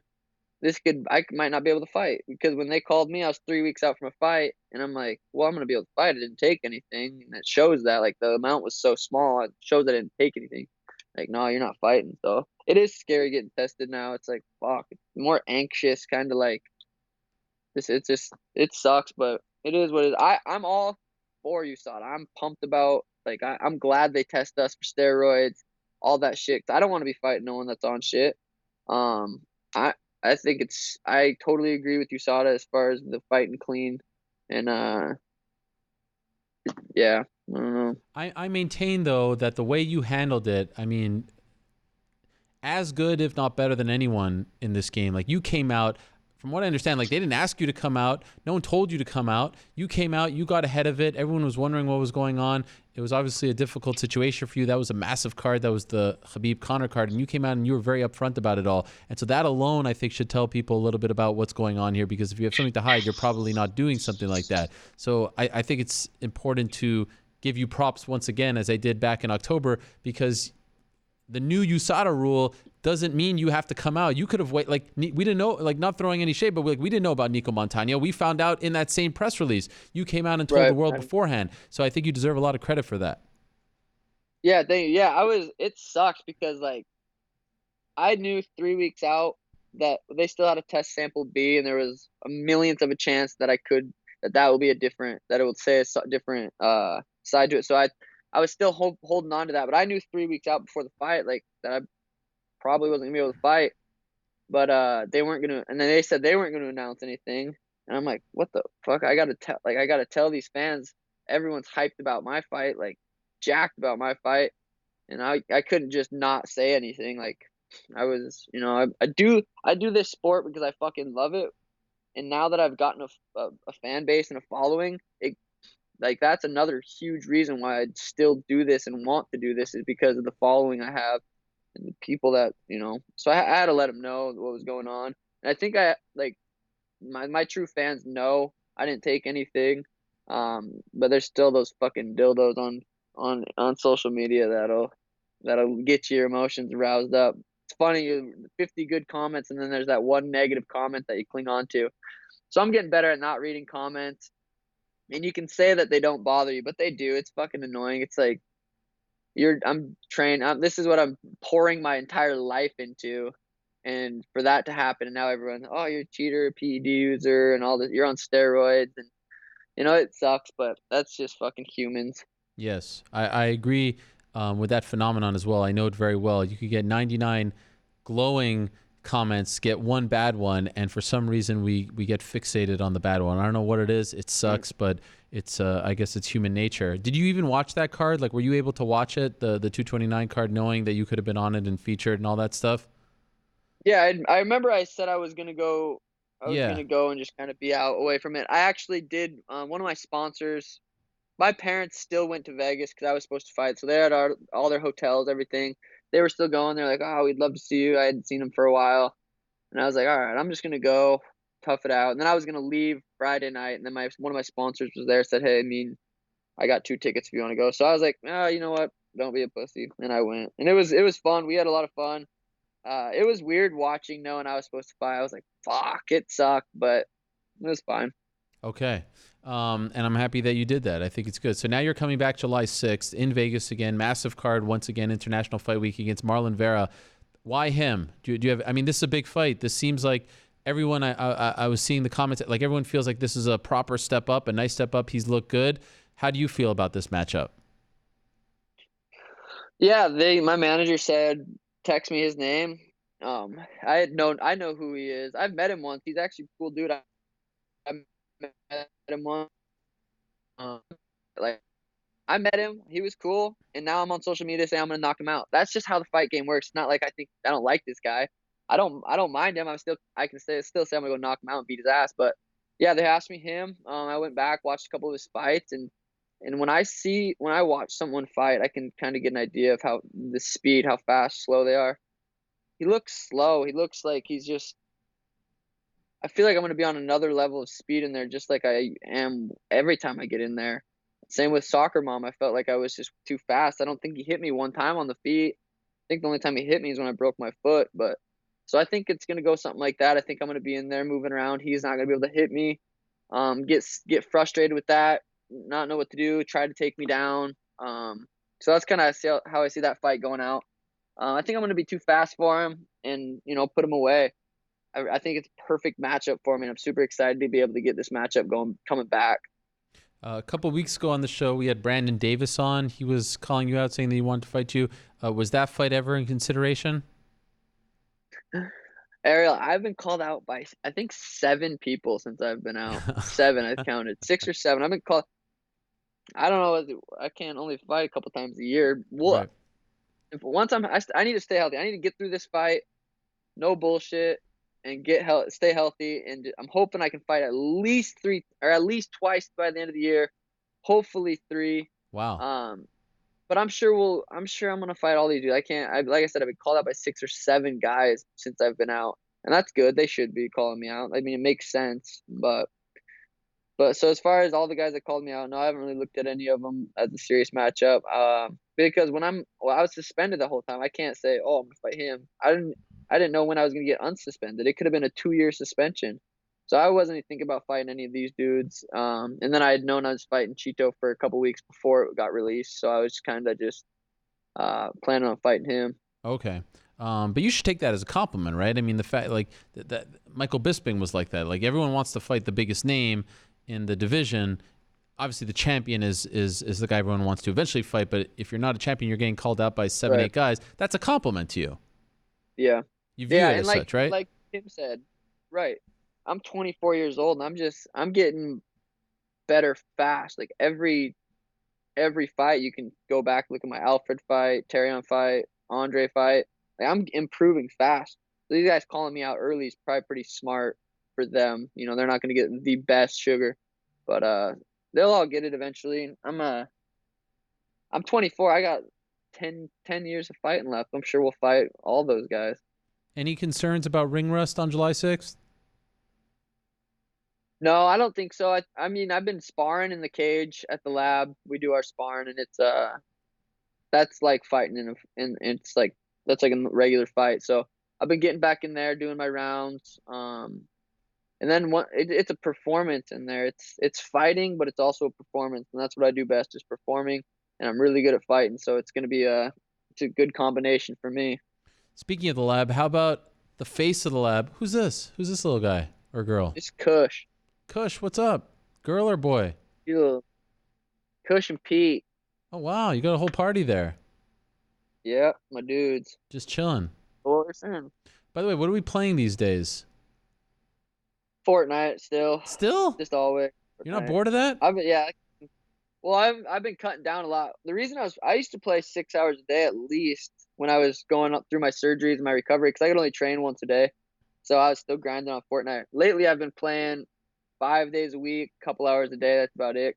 But just because now I can train twice a day, I'm back to like regular life. So it's been good. But yeah, Fortnite's still the best game out right now. Why'd you switch? Like, doesn't it get boring? I mean, you've been playing it for like a year now. Doesn't it get redundant? It's been over a year, but no, I haven't got bored of it yet. And that's been the longest game I've played this game the longest, longer than any game. But it's a good game.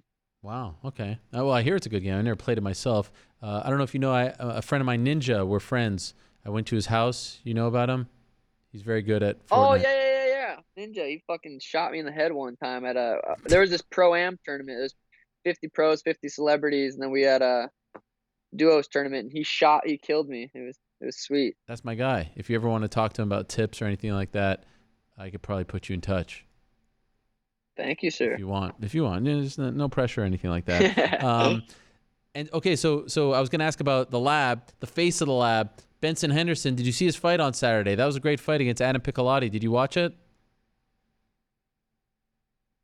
I didn't. I was at this jiu-jitsu tournament, and then we went out to eat after. But I saw that he won. That was awesome. Yeah, he is the face of the lab. You know, he's the leader of the lab, and you know he's a bad dude. Okay, and let me ask you before I let you go, the state of the division, a little bit up in the air right now with TJ gone for 2 years, stripped of the belt. We've got Marlon and Henry fighting June 8th. How long, in your opinion, in your mind, before you're in that discussion? Because it seems like it's a little wide. It's getting interesting, right? We've got Cory Sandhagen with a big win this past weekend. Peter Yan is coming up. I think 135 is super interesting, despite the fact that the champ is gone. But in your mind, how long before you're back in that discussion? Yeah, the division's stacked. It's looking better than it ever has. I think probably next year. Okay. I gotta get through this fight, stay healthy. I used to always kind of plan, where will I be next year? Where do I want to be next year? That doesn't really work. You know, I didn't plan on getting 2 surgeries and getting suspended last year. So I just want to get through this fight, and then book another fight healthy and stay healthy. But I wouldn't be surprised, 2020. That I'm making a run at that belt. I feel like my skill level's there, my mentality's there, my work ethic is there, and I just got to go out there and prove it. I think I'm gonna go out there and put on a really, really good show. I've been grappling with really good guys lately, and that's kind of what everyone's always been saying. Oh, you're grappling, but I've been grappling hard. I've been continuing to strike, so I think I'm just getting more dangerous, and we'll see this next fight. I think that'll kind of show where I'm at. Who do you like, Cejudo or Moraes? I don't really. Doesn't really matter to me. I don't really care who wins, but Okay. That's a good fight right there. It is. I don't know. Who do you think's gonna win? Oh man, can I be honest with you? Nice job turning the tables on me, though. I don't make predictions only because everyone in MMA is way too sensitive. And so if I come out and say, oh, Marlon Moraes is going to win, Henry Cejudo's going to blow me up. Hey, man, I thought we were cool. You come on the show, blah, blah, blah, blah. So it's like, to me, the juice you think I'm going to win or no? Oh, 100%. 100%. I'll say that. And then Marlon will be on, and then I'll tell him, no, I just don't say anything to anyone because I just. No, that's fair. I don't want to ruffle feathers, you know? But that's a good fight. I don't like guessing fights either because I know how fucked up fighting is and it takes one shot. But Henry's hard to deny right now, but so is Marlon. So I'm not gonna say either. Okay, fair enough. Fair enough. And by the way, I like the so you had Soccer Mom last time. Now we're going with Cheetos because I saw the video. Is that the name? Yep. Okay. You hit Soccer the Cheetos. Mom, Cheeto. Yeah, they're giving me some good names to play with. So. Well, welcome back. It's good to have you back. The Thank Sugar you, Show sir. returns Thank you. July Appreciate 6th, it. UFC 239. I'm glad it all worked out. You didn't get the 2-year suspension from USADA. That would have been absolutely crippling. And I'm happy that you're returning on this big card. Thanks for doing this, Sean. Great to talk to you. Good luck in training. We'll see you in Vegas. Thank you. See you there. All right, there he is. Sugar Sean O'Malley, UFC 239, July 6th, Las Vegas. John Jones, Thiago Santos, Holly Holm, Amanda Nunes. There's the card. Notable fights. That's not the whole main card, but as you see, some very big names. Ben Askren, Jorge Masvidal. Chew on that for a second as I tell you about our good friends over at Ancestry. Great people here. Ever wonder where your family comes from? I do, all the time. You can discover more about them and learn more about your story by combining the Ancestry DNA test with billions of historical family records. Ancestry DNA gives you so much more than just the places you're from. Ancestry connects you to the places in the world where your story started using precise geographic detail and clear-cut historical insights. You can even trace your ancestors' journeys over time, following how and why your family moved from place to place. That's absurd. How? Also, to amplify your results, you can start a free trial on Ancestry and build a tree so your ancestors become more than just a name. They've combined DNA results with over 100 million family trees and billions of records to give you more insight into your genealogy and origins. Only Ancestry can tell you such a rich story with unique features that give you a more complete picture about a person, like events that shaped them, how they made a living, and what they excelled in. How the heck do they know all of this? Anyway, Ancestry's unique features and record collections can give you a more complete picture of people from your past, like the events that shaped them, how they made it. They wrote the same thing twice. All right? Whoops. It's so easy to get started. Here is how, okay? Listen to me right now. I'm actually reading this off the top of my head. I memorized it all, so I wrote it twice in my head. That's the truth, and I'm sticking to it. Anyway, go to Ancestry.com/MMA today for 20% off your Ancestry DNA kit. That's Ancestry.com/MMA for 20% off your Ancestry DNA kit. Ancestry.com/MMA. All right, now it's time to turn our attention to this Saturday. The UFC returns to our nation's capital, beautiful Ottawa, Ontario, Canada, and they're bringing a phenomenal main event. It's Donald Cowboy Cerrone against this man, Raging Ally Iaquinta, who is joining us from the airport en route to Ottawa. This is incredible. Al, look at those guns. Wow, how are you? Oh yeah. Keep it down. You saw it. They're gonna pop up out of nowhere. We don't need that. I'm looking strong, you know. Yes. How you feel? Good. How are you feeling mentally, physically? Everything's great.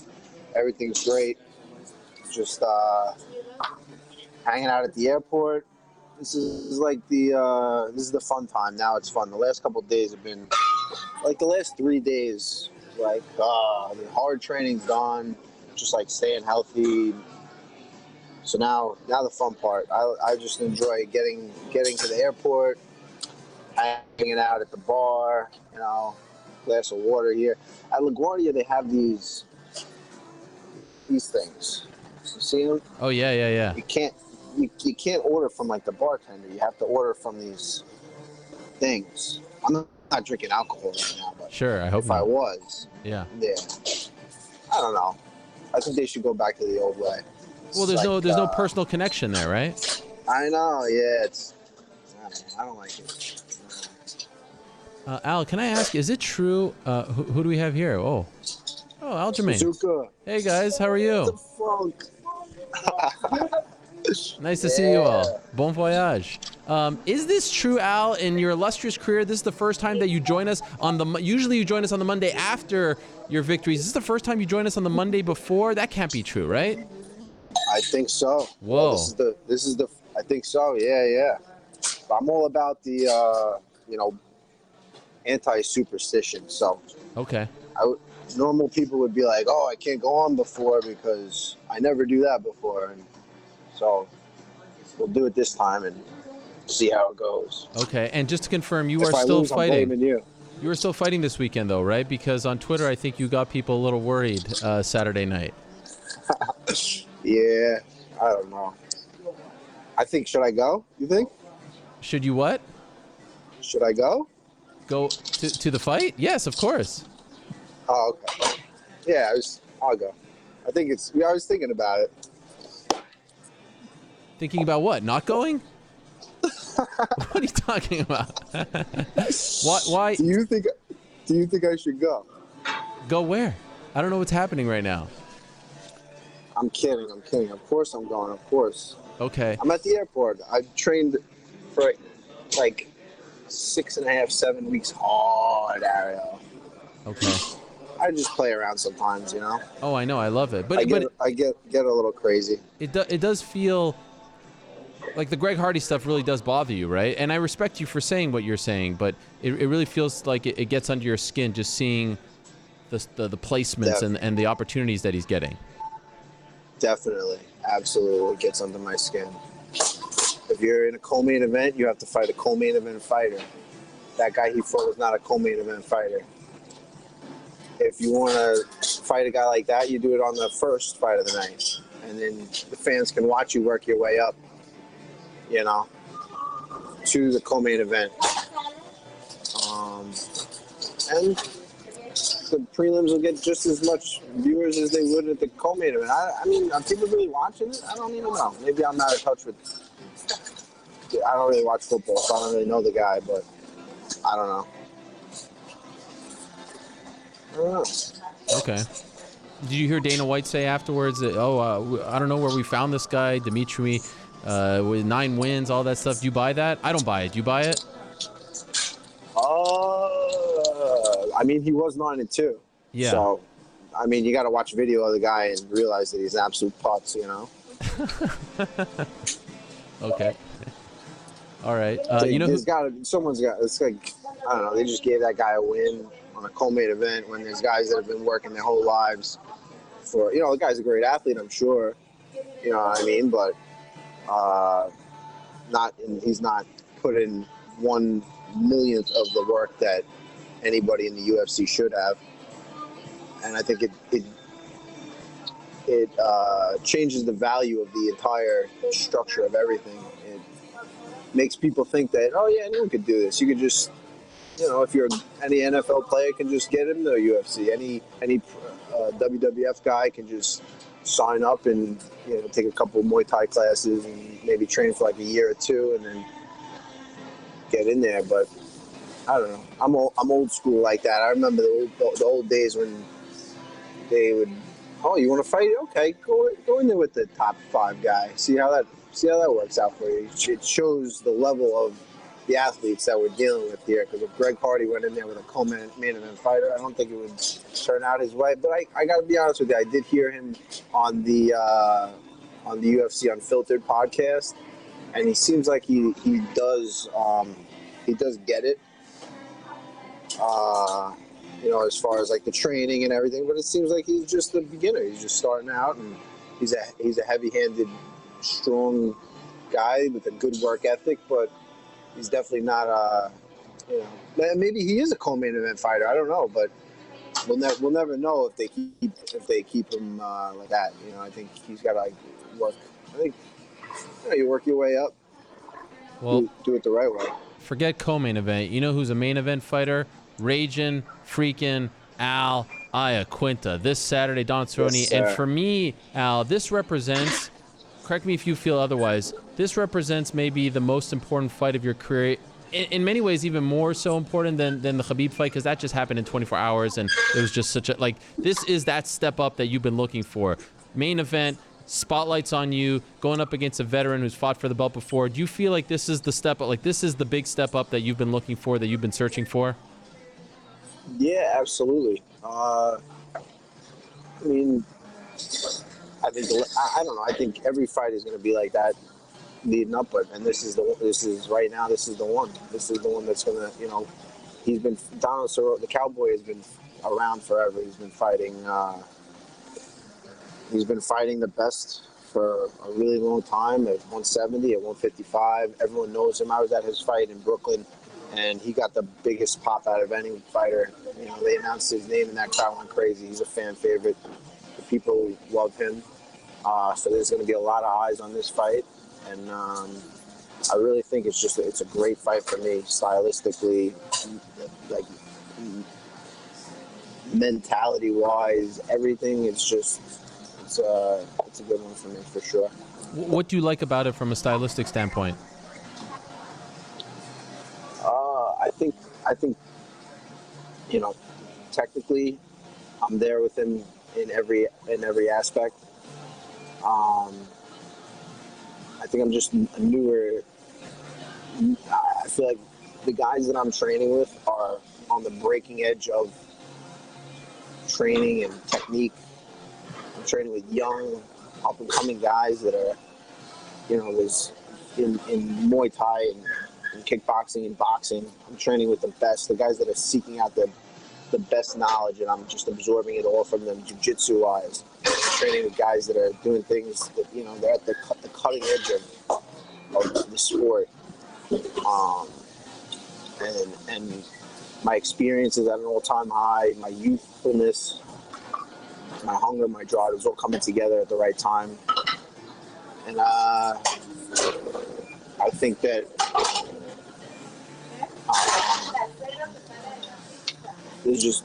I'll break anybody. There's not many people that can. There's very, very, very few people that can hang with me in that aspect.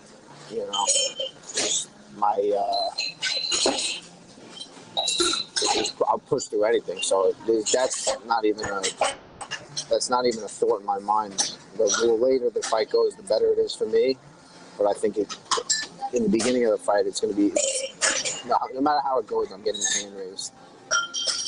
What's so interesting to me about your career trajectory is that it felt like a couple of years ago we were on the verge of maybe seeing the end of Iaquinta. Your body was injured. It looked like you couldn't get over the hump. There was a lot going on, and now all of a sudden here you are. You're coming off that great win over Kevin Lee. You're getting this big opportunity against Donald Cerrone. It feels like it was like this sliding doors moment where you could have went one way, but instead, as you're describing right here, you pushed through, and now it feels like there's a path here for you to really start to realize your dreams. You know what I'm talking about? It's pretty amazing to just think back to a couple of years ago, because I was hearing stories you weren't able to train for fights. You couldn't. Your body was just not functioning. Yeah, it was a crazy time. It's been a crazy ride. But it's the fight of life, It's the fight. It is life. You know what I mean? You come through adversity and you push through it. And sometimes there's guys in fights. And I've always been this way. I've always thought, in the wrestling matches, I remember even before I kind of studied up on the mentality of a fighter and stuff like this, I just remember wrestling as a kid and being like, wow, this guy's tough. How am I going to win? And it was just in my mind, how am I going to win? How am I going to win? And somehow I would win. And I think I didn't even know that there were people in the world that would be like, oh, I can't win. That was like their mentality. And now I'm just discovering that that's even like a possibility for someone to think that way. And those are the people that I beat. And those are the people in life that wouldn't have pushed through this, and they wouldn't have ended up, where I'm at if they had the obstacles that were put before me. So it's just the way, I guess, I was raised, the way I guess it's just the way things worked out that where the environment I grew up. Who knows? Who knows what it is? It's just nature, nurture, everything combined together to make. I might not be the fastest, the strongest, whatever it is, but I find a way to win. That's one thing I'll always do. I'll find a way. You mentioned being in Brooklyn for Cerrone's last fight, his win over Alex Hernandez. It seems like every couple fights, like he goes on a streak, Cerrone's back, then he loses a few, and then we think he's trailing off. Where do you think he's at now, especially with the move down to 155? Do you still feel like he's the Donald Cerrone of a few years ago who was challenging for a belt, or do you feel like he's on the tail end of his career? I'm hoping to make him look like he's on the tail end of his career. That's the goal. But I think he's.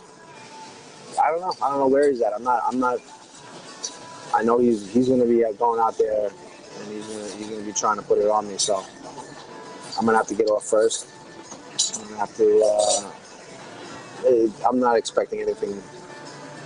He's dangerous. He showed it in that last fight. That kid was young, hungry, but I think his lack of experience showed in that fight. I think that's going to be the difference in this one.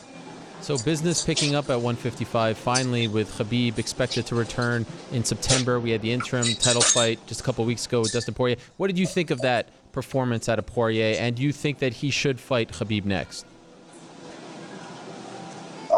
Yeah.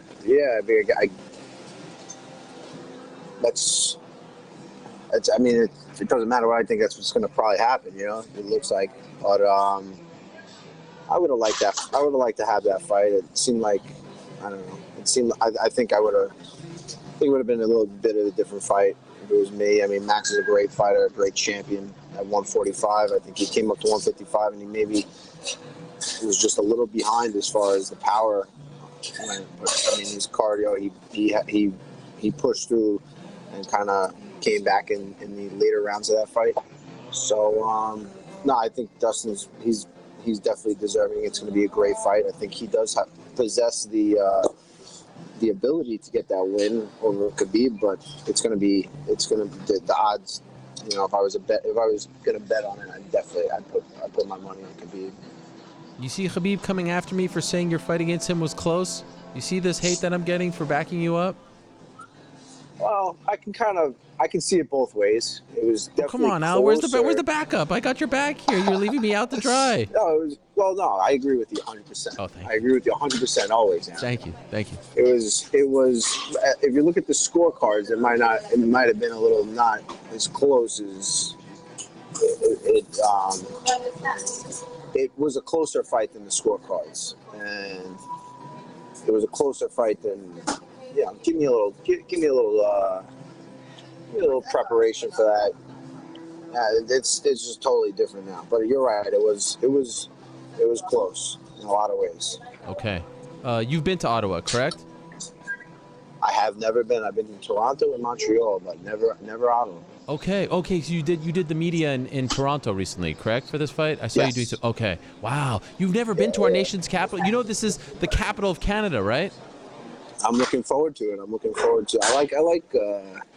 gonna enjoy fight week with downtime. Oh, there we go. Represent Ariel. Represent. Okay, sorry. It's a beautiful city, Al. You're gonna love it. The people are so nice. I mean, it's really rich with history. It's a great town. What is the one most fascinating thing that I should do while I'm there? You have to go to the Parliament. That's our White House. It's there. Oh, excellent. I'm going to put in a call to Prime Minister Justin Trudeau, our guy, that I think he should personally meet you. You are now, in my opinion, Cowboy is Mr. All-America. Yeah, it's all well and good. You are an honorary Canadian. You're from Long Island, and that's closer to Canada than wherever he lives in Denver. So for me, you're an honorary Canadian. I think Justin Trudeau, the Prime Minister of Canada, should meet you, wish you well. Maybe Thursday, Friday, I'll set it up. You go to the Parliament, you and the crew from Long Island. Bring everyone but Matt Serra, because we don't want to embarrass the U.S., and get it done, all right? Are you down with that? Oh, man. I'm down, but Sarah's coming. Come on. I don't know if I could pull those kinds of strings. I think he's the Prime Minister? The Prime Minister, Justin Trudeau, yeah. Oh, he's gonna love Matt Serra. Come on, everyone loves Matt Serra. Al, if you have some downtime, our prime minister once sparred Vanderlei Silva in a boxing match. No joke. Before he was prime minister. This guy's legit. This is my kind of guy. Yes. This is good. Yes. That's the guy. Yeah. There we go. I'm liking this. He's okay. So I will make that happen for you. That sounds like the guy that should be running things. According to some people. In any event, I know you have a flight to catch here. I know you have to board any second. I do appreciate you doing this. I'm looking forward to this fight. May 4th this Saturday on ESPN Plus. The return of Raging Al. Same old Al going up against Cowboy Cerrone. A very important fight at 155 pounds. And then next week, we're going to talk to you from the bunker with the mauve bathrobe thing that you usually wear, okay? Let's not ruin that tradition. Absolutely. Let's do it. Okay, don't break your phone. Keep it going. Safe travels. No, please don't do it, Al. Don't do it. There he is. All right. I can't do it. I need this phone. I'll see you, Ariel. Much love, Al. Safe travels to you and the team. There he is. Al Iaquinta this Saturday, Ottawa. Huge fight in the lightweight division. All right, so that's the lineup. Canadian Tire Center, Ottawa, Ontario, Canada.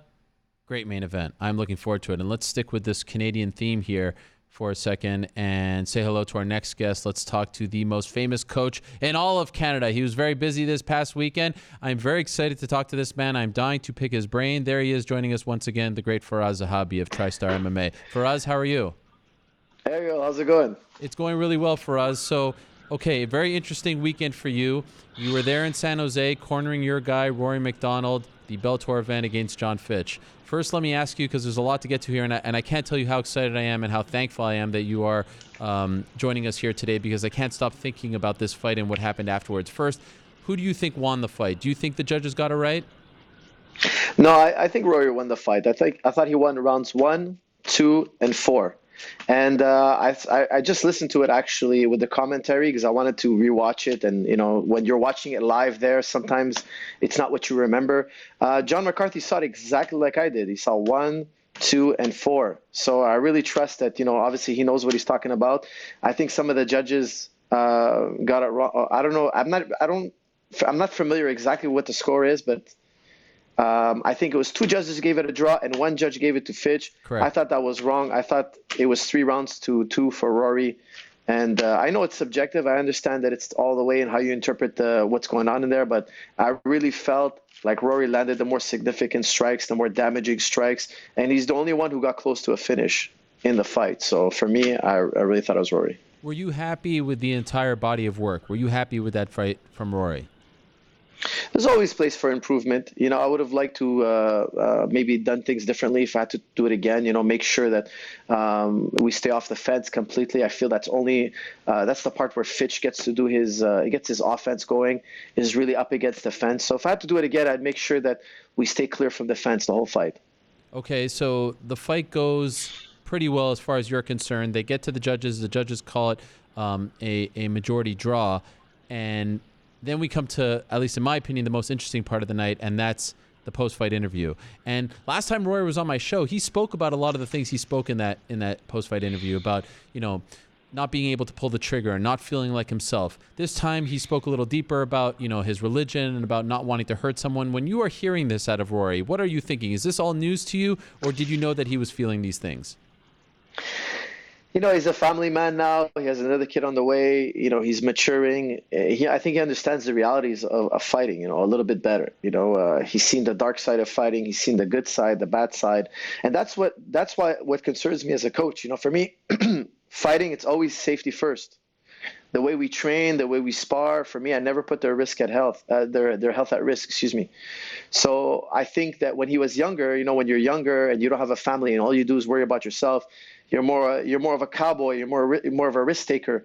But as you mature and you start to understand the importance of health and other people's health as well, and you know, especially when you have a family, I feel like it's normal to have that kind of outlook. Okay, so again, going back to the original question, were you not surprised by any of this? Has he talked about these kinds of feelings with you in private leading up to fights? No, you know, in practice, we're so busy. We just talk about training, you know, like we got so many guys prepping for fights. we don't really sit down and talk about these things. At least I haven't with Rory. And it doesn't surprise me because I feel like a lot of fighters go through these kind of things. I've been doing this a long time. He's not the first guy to see both sides of fighting, the good part, the darker part, and then kind of come to these realizations. So for me, I wasn't surprised. And like I've heard him talk about it publicly. I see the headlines. We have talked. I know him so well. I mean, I watched him grow up in my gym, so I know I see what's going on with him. I see the direction he's taking, and for me, it's up to him. It's his decision. It's his life. It's his career. But I thought he fought smart. I thought he fought calculated. It was a tough fight. They're very tough guys. Both fighters are very, very. I knew it was going to be a very tough fight. I knew it was going to be a very hard fight. But as in regards to his comments, I mean, that's just the way, the man, that's how his mind thinks now. Yeah, and one thing I've always appreciated and respected about Rory is that he tells it like it is. Like, the guy's not fake. He doesn't sugarcoat his comments. Even if his promoters are sitting right there and the fans had just bought tickets, he's going to tell you how he feels. And it might get him in hot water. They may not be happy, but that's just who he is.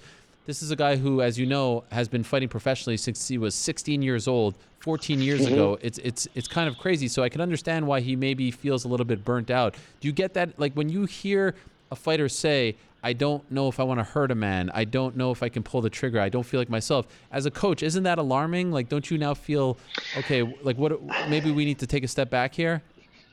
I think the pendulum always swings the other way as well.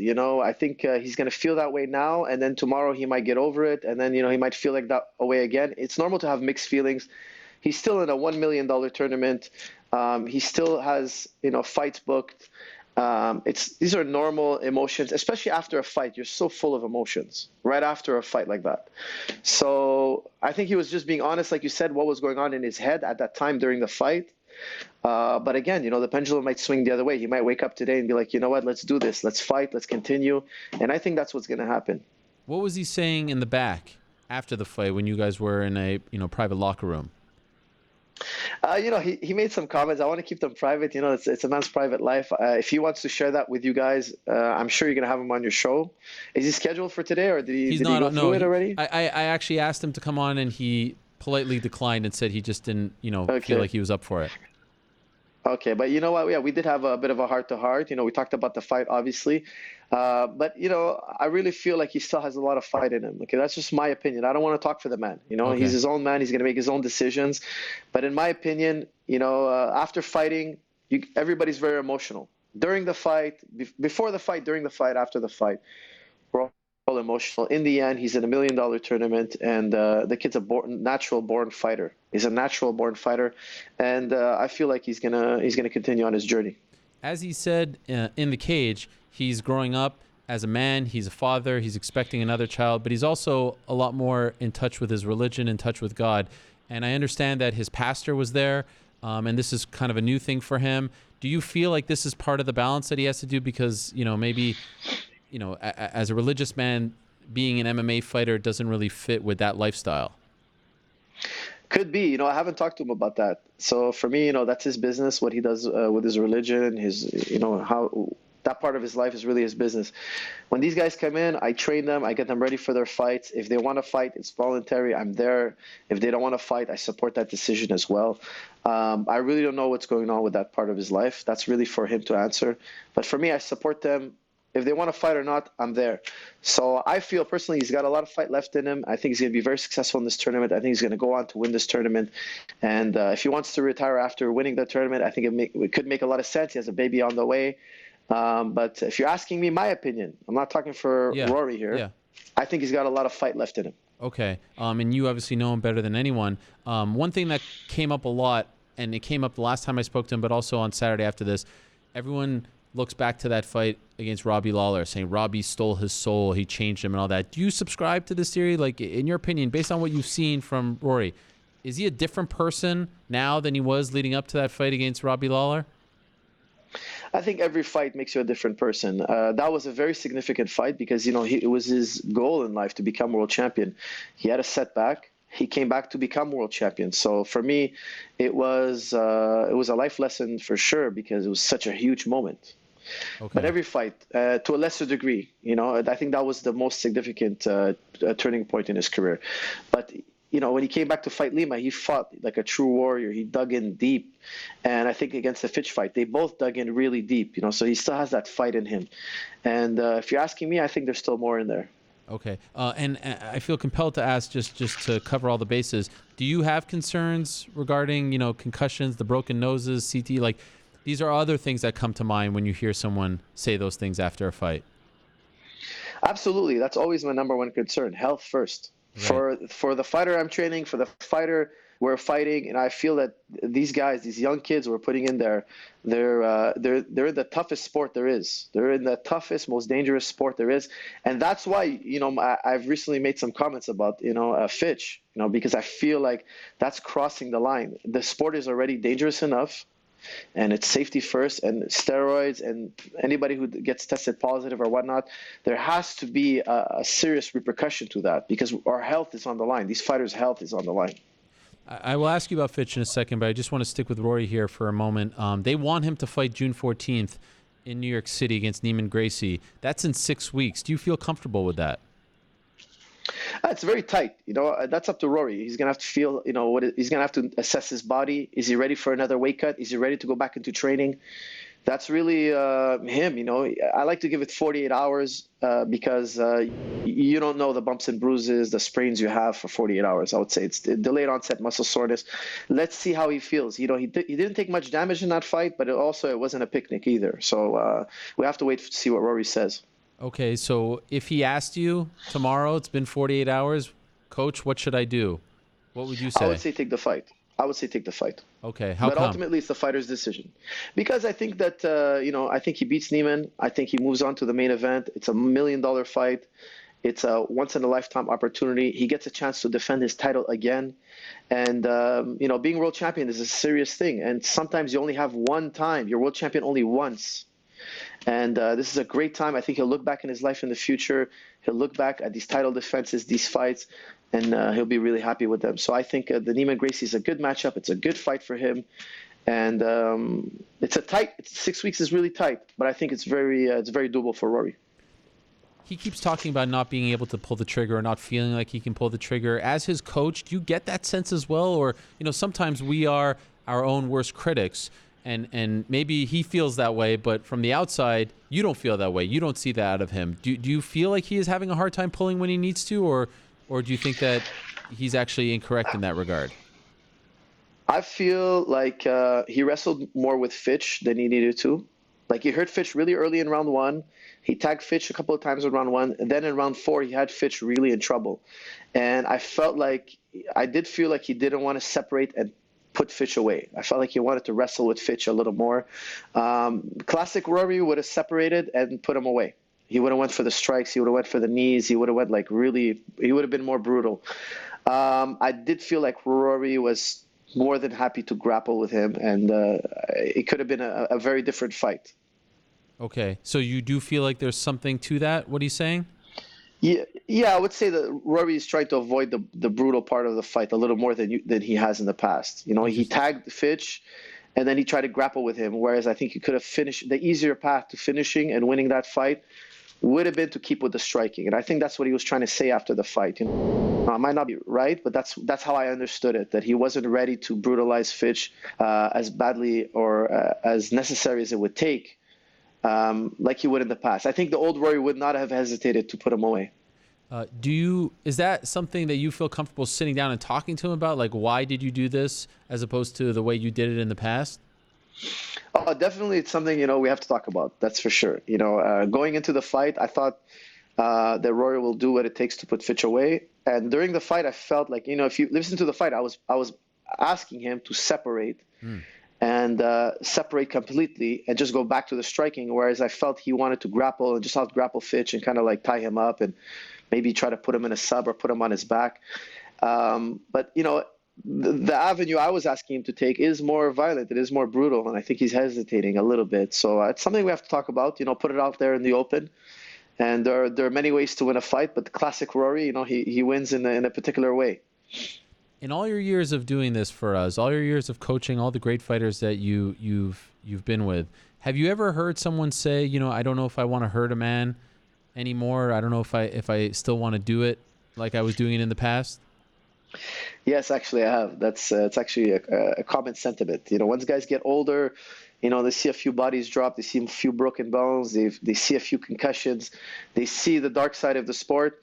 It makes the most firmest stomach a little bit queasy sometimes. But that's why I always say it's so important. We're always safety first. That's why we do the medical tests. That's why we, once you stop a guy, you don't hit him after the referee. You do the minimum you have to do to finish somebody, and that's it. Because we go on the road with each other. We know each other well. We see each other all the time, even though we're fighting each other. How many times have we bumped into each other? We see each other. We hang out with each other.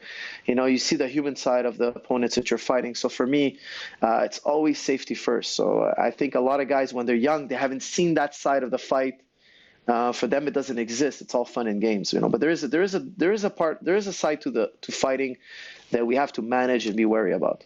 The reasons might be a little different, but his demeanor and his words actually remind me a lot of George at around the 167 time frame, the Johnny Hendricks fight, where he said he needed some time off for his head and whatnot. Do you see similarities there? And would you like for? I know they're close. They're maybe not the best of friends, but he's at the gym all the time. Do you think it would be valuable for Rory to sit down and talk to George about how he got over that? Absolutely, and that's why I was telling you that I feel the pendulum swings the other way as well.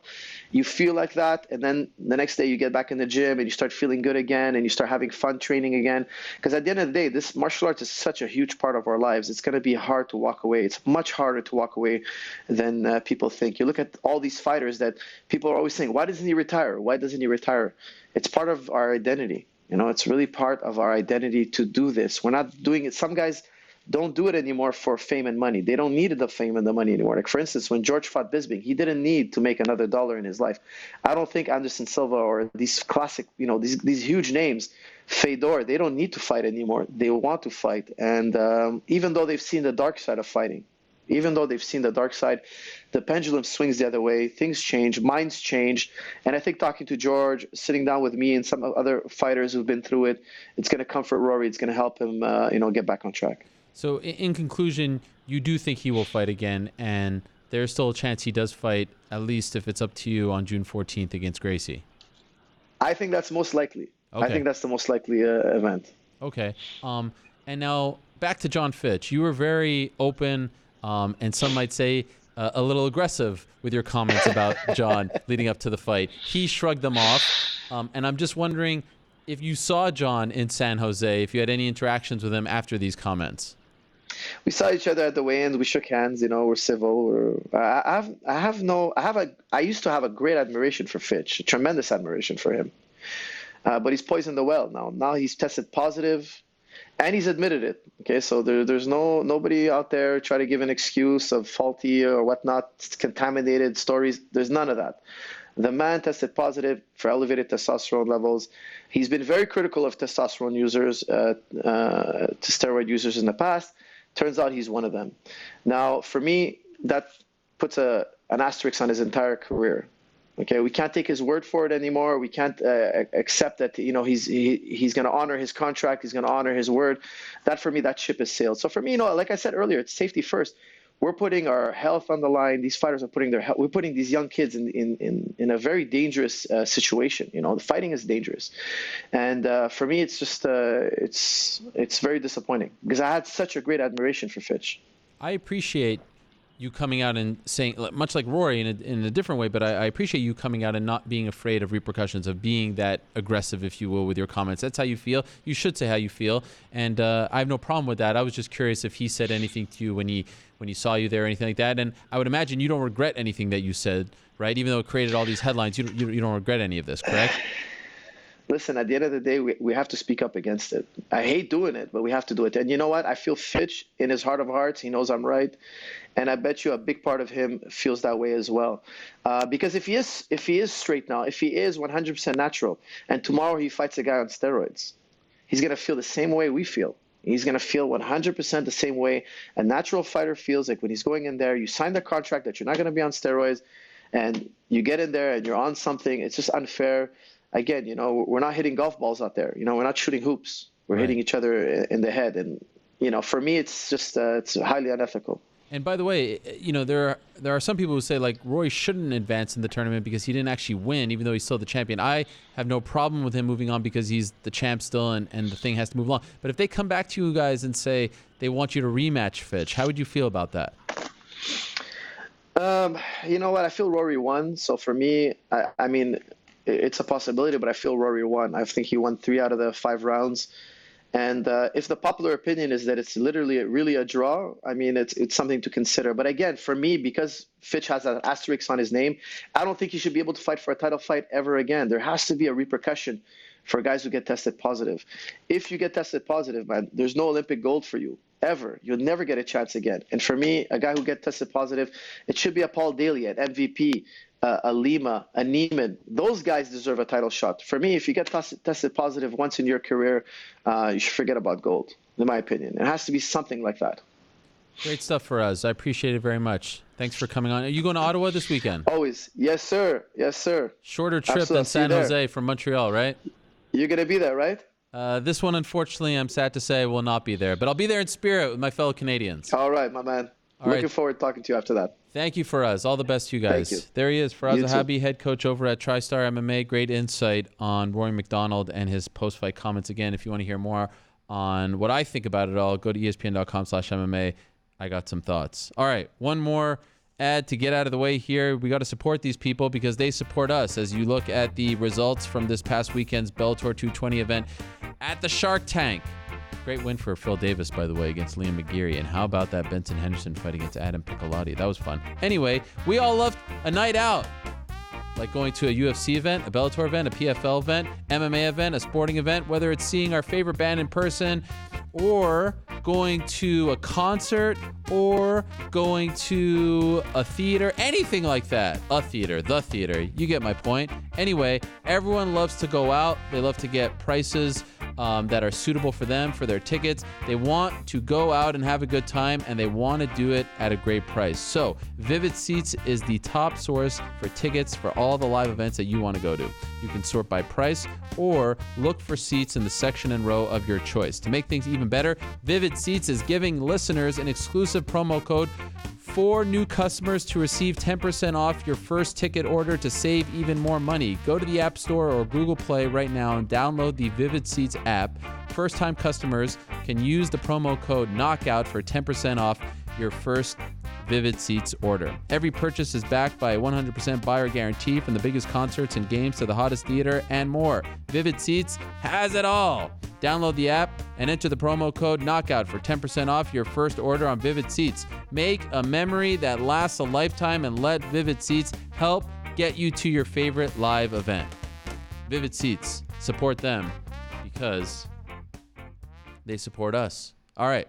UFC is headed to Greenville, South Carolina for the very first time on June 22nd. They don't have a main event yet, but let me tell you, if you ask me, they got it already. It's Ariane Lipski against Molly McCann. Meatball Molly. There she is. She's back. How are you, Molly? Yes. Hi, mate. How's it going? It's going really well. Don't you agree? Yes. They don't need to find a main event. They got you and Lipski. Me and Lipski are going to have an absolute war, Ariel.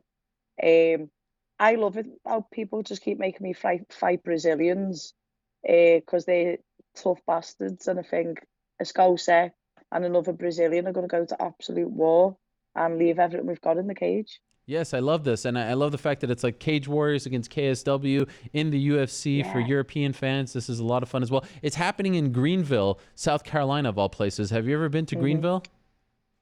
No, I've been to Myrtle Beach before. I actually lived in Virginia for 2 summers. Oh. I done summer camps there teaching soccer. Oh. So I've been East Coast. I've been to Maryland and Virginia and North Carolina, but South Carolina will be a first, and I can't wait to bring some fans with me and try the food and drink the alcohol after the fight. When were you a summer camp counselor in Virginia? 2009 and 2012. Okay, for little kids, like for a sleepaway camp? Yeah and no. I was working for Soccer Academy, so that was more, they was working with the Olympic Development Program. So it was like getting kids ready to try out and go to college. or on the Olympic development team. Did you teach those youngsters about our club, Everton? Everton FC. You see her? Obviously. There it is. Obviously, Ariel. Yes. Yes. How are I'm we so doing? proud of you for bringing that. How we? And I'm then nothing proud. in here. We're Hey, doing well, we're on right? a roll at the minute. Lads, we're on a roll, yeah. Yeah, It's not like Everton to be winning, but we are. that's right. It's because of Yeah. me, because I How jumped are on the you? bandwagon. Yeah, obviously. You took some stick for it, didn't you, mate? Never. I would never back down, all right? Yeah. I don't care. Once I support a club, Okay. I support the club. Oh, yeah. You just swapped from Leicester to Everton now just because of one conversation with me. That's all it takes.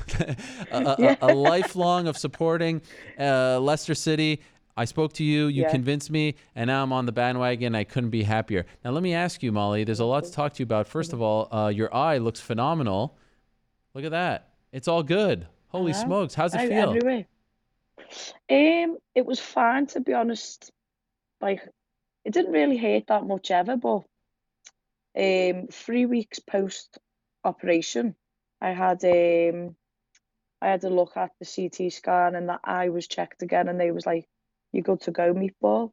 They Oh, was like, "You're like Wolverine." So then I sent a message to my manager, Graham Boylan. He must have messaged Mick, and Mick Maynard was like, "Ariana Lipski, June 22nd," and I was like, "Sign me up. I'm in. Stateside, meatball on tour." Whoop, whoop. so no, like no hesitation when you train, when you get punched there, nothing at all.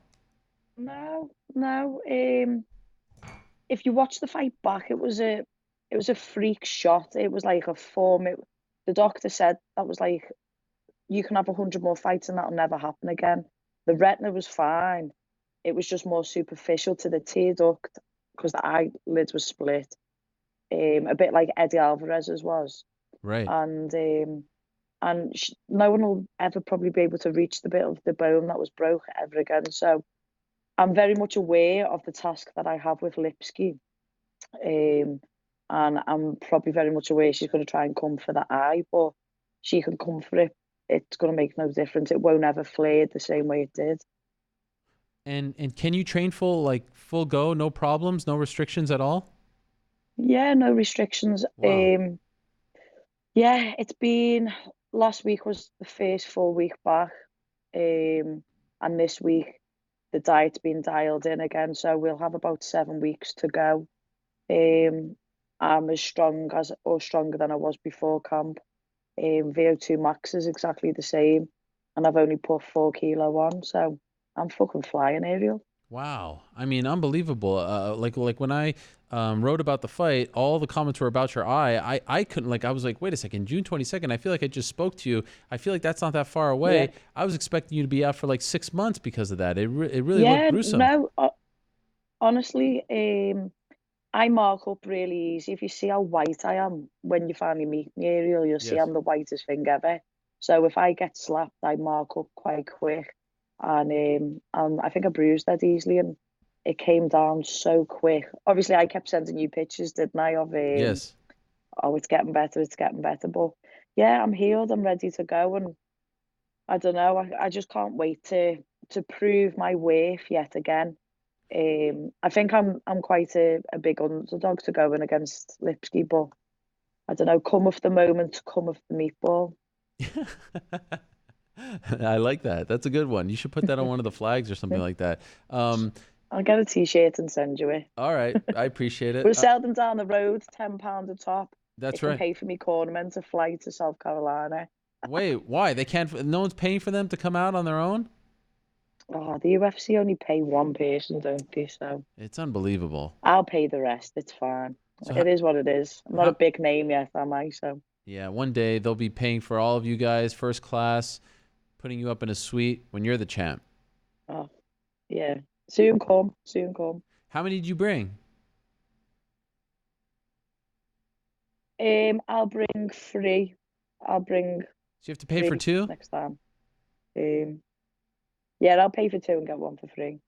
Okay. Buy 1, get 2 free. Yeah. That's what I'll ask for. Instead of buy 2, get 1 free. And what about the hotel situation? Do they give you another room or you have to pay for that too? No, I think they give you 2 rooms when you're a woman. Okay. All right. So I'll just see how many I can get in one room. Yeah, yeah, yeah. Last time it was about 6 of us in each room. By the way, when Lipsky was champion in KSW, did you watch her back then? She used to be the women's flyweight champion for KSW, and if so, Yeah, did you watch yeah, her against Calderwood? And if so, what was the difference between that Yeah. Lipsky back then and the Calderwood Lipsky?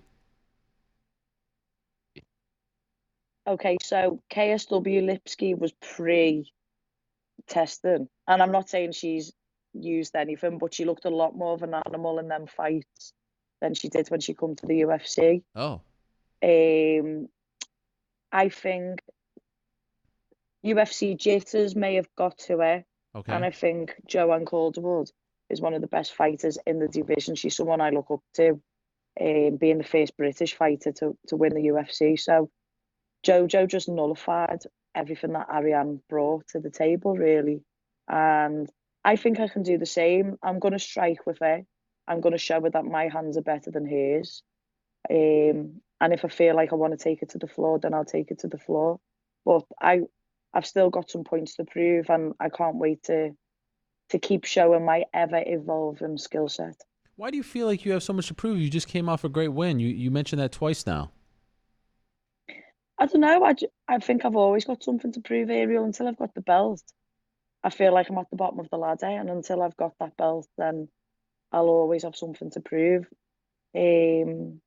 Maybe in the fashion I lost against Gillian Robertson in my UFC debut, I've kind of got a little demon on my shoulder there, and every time that I step into that octagon, I want to make sure I'm the most perfect version of myself that I can be.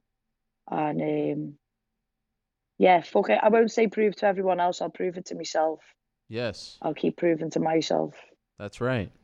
That's a better answer. Yeah. I like that. By the way, I don't want to live in a world where Meatball Molly fights JoJo. All right, I know you're both in the same weight class. I don't want this world. I don't know. I don't think I do. I grew up watching it and idolizing it. Now, if we both had to fight each other for the belt, I don't think we'd turn it down. But I love everything she stands for. I like to try and be as open and as honest as what she is also. And I think we both leave everything we have in the cage. But do you know, one day if we ever have to fight, it should be in UFC Scotland, or it should be UFC Liverpool. It should be one of our hometowns, and we should headline that. I agree. That would be amazing, that fight. That would be, yes. But until then, let's keep you guys far apart. Now, I have to go back to something you said. You said that was pre-testing, but then you said, I'm not accusing her, but it kind of does sound like you're saying... No, you're trying to make, so after What? this You said it. interview's gone down, Molly said that she's on Ed's. You said it. I'll say it, and I'll say it again, yeah. Okay. She looked a lot more dangerous in other fights. Okay.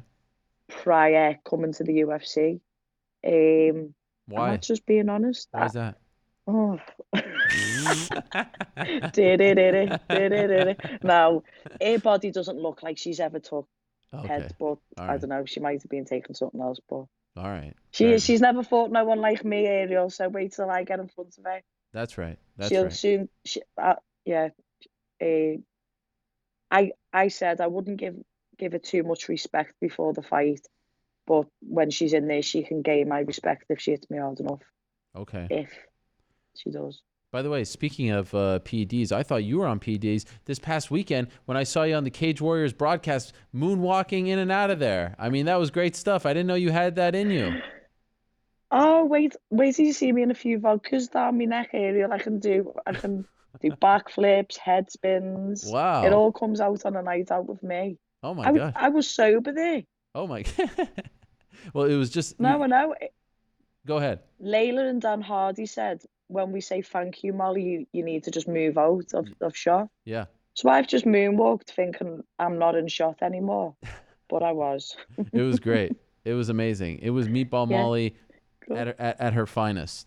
At my best. Yeah, Yes. why not? And at least I was sober and I didn't swear. Yes. No, that is good. When I you can say, you go to those events, Molly, now that you're a UFC fighter and you've won a UFC fight, you know, I said earlier, I love what Cage Warriors is doing now. I think they're developing great talent. Jack Shore, they're doing a great job, and the events are fun. KSW as well. Both promotions are doing great stuff for European MMA. But when you go back as a UFC fighter, what is that like? Is that like someone like in college going back to high school, be like, look at me now, I graduated, I'm the I'm the man here, I'm the woman, that sort of thing? Is that kind of feeling? Yeah, I'm at a Cage Warriors probably once a month because I like to support all of our boys coming up. And I literally explained it the same way on Saturday. I said it's like coming home, like once you've graduated, it's like going back to uni and seeing all your friends. And without Cage Warriors, I would be no one. And without all the staff and my management team, who obviously run Cage Warriors, I wouldn't be in the position that I am. And they kind of took a chance on me in Cage Warriors Liverpool a few years ago, and the ball just kept rolling, and I'll forever be in their debt. So I always love going back and doing the meet and greets for them. But it's very humbling. It's a very nice thing. Say if you go and do a meet and greet and someone comes and tells you how good you are or how much of an inspiration you are, it keeps you grounded. I don't know how people could let it go to the head, but it's nice to meet the people that kind of the reason why you do it, and they're the ones who pay the bills. They're the ones who purchases Fight Pass or pay-per-views, and without them, we wouldn't be getting paid for it, and we wouldn't be at the level and the elite level that we are. So I've just got so much gratitude towards anyone who wants to come over and say hello, and I'll have all the time in the world for them. Not trying to put anyone down, believe me, but is it possible that at this juncture, April 29th, 2019, Molly McCann is the face of Scouser MMA? For the time being, let's say so. I'd like a lot more faces. I'd like my whole team up here with me, but my main man, Chris Fishgold's fighting on UFC Sweden, Stockholm. Yep. At the minute, I don't know, Darren's got a lot of stuff going on. Yeah. Which should, I can't wait for him to come back and do the business. And my brother from Next Gen, Paddy, will be back soon once his wrist is healed. So there's so many good people in our city, but maybe for just this time, I'm just at the top of the pack, which has never happened before, but maybe I am. Yeah, isn't that crazy? A couple of years ago, you were the fresh face, and now here you are. Yeah, slow and steady wins the race. I don't stop. I keep going. I keep trudging on. And I've got some amazing friends, some amazing family, and training partners and teams. And I don't know, they all just put so much into me. And like I say, I'm no one without them, really. I am on my own in that cage, but to get me there takes a tribe, and my tribe are the fucking one, Ariel. And so as you prepare for this fight, which comes up again June 22nd in Greenville, do you feel like a different person because you are coming off a win as opposed to, the loss, the layoff, all that stuff and more? Like, do you feel like you have more confidence, that you got a little more swag, a little more pep in your step? I feel like I've affirmed my belief in myself. Like I knew I was UFC level, and in my head I thought I'd be a world champion in the UFC. But then when Gillian beat me, I had to go away and work on myself, and my anxiety was hitting new levels, which would stop me from doing stuff some days. And I think I needed that win, so I had that self-fulfillment again, where I didn't doubt myself and have so much self-doubt. And when a fighter has doubt, it's a horrible place to be, Ariel. It really is. And now I don't have that doubt.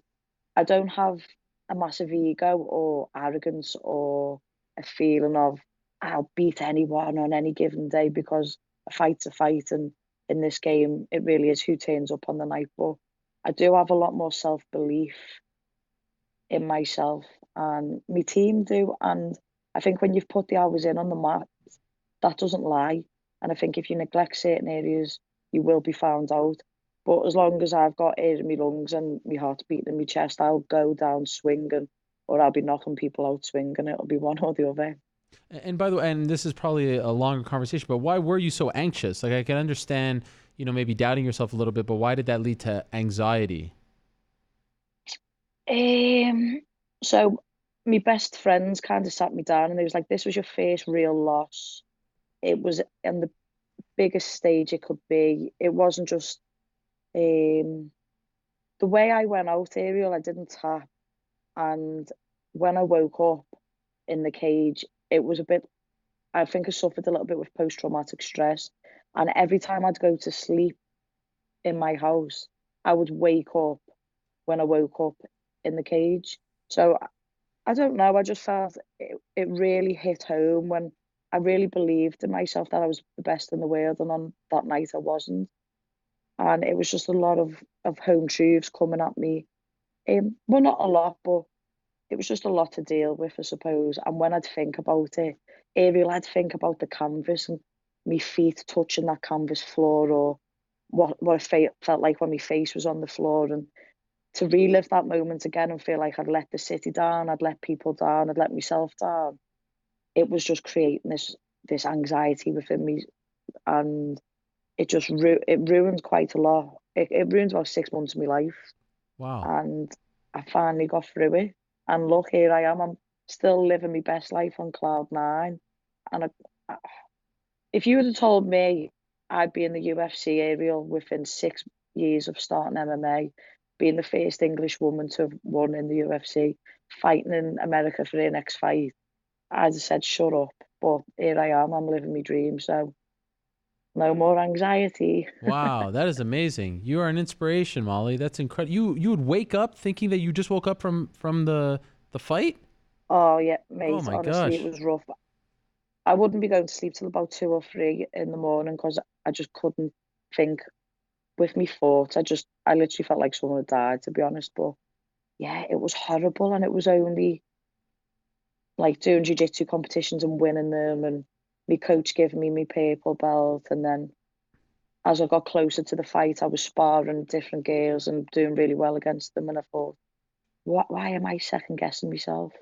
And then I think in UFC London, I just brought the best version of myself that I could, and it got the job done. So I know what I'm capable of now, and it's just about keeping them demons on lockdown and not letting them surface. But sometimes things are going to get through the cracks, and I don't know, it's how fighters deal with adversity that makes them true champions, isn't it? So I'm still here to tell the tale. Well, I am happy for you, Molly. This has been great. Thank you for opening up the way you did there. That's incredible. I've never heard someone going through that, but I could certainly understand it. I'm looking forward to this fight, June 22nd. It's Cage Warriors versus KSW in the UFC. That's how I'm billing it, and I like it very much. Yeah. Molly, great to talk to you. Hey, Ariel. Yes, go ahead. On the Monday after my fight, can I come in the shed? Can I come and see you? Sit on the chair. Absolutely. You want to sit in here? So, yeah, I'd love to come. But I'm not in South Carolina. You know that, right? No, I'll pop up. Yeah. Let's do it. Yeah, of course. It's a date. Cool. Well, nice one, mate. All right. I'll see you in a few weeks. Okay, you're the best. There Bye, she everyone. is. Bye-bye. There Ta-da. she is. Meatball Molly McCann. I mean, how do you not love her? She's unbelievable. Truly one of a kind. And she wants to come here. No one tell her that we're actually in Bristol, not New York City. It's a bit of a trek, but we'll deal with that later. All right. That was great stuff. Okay.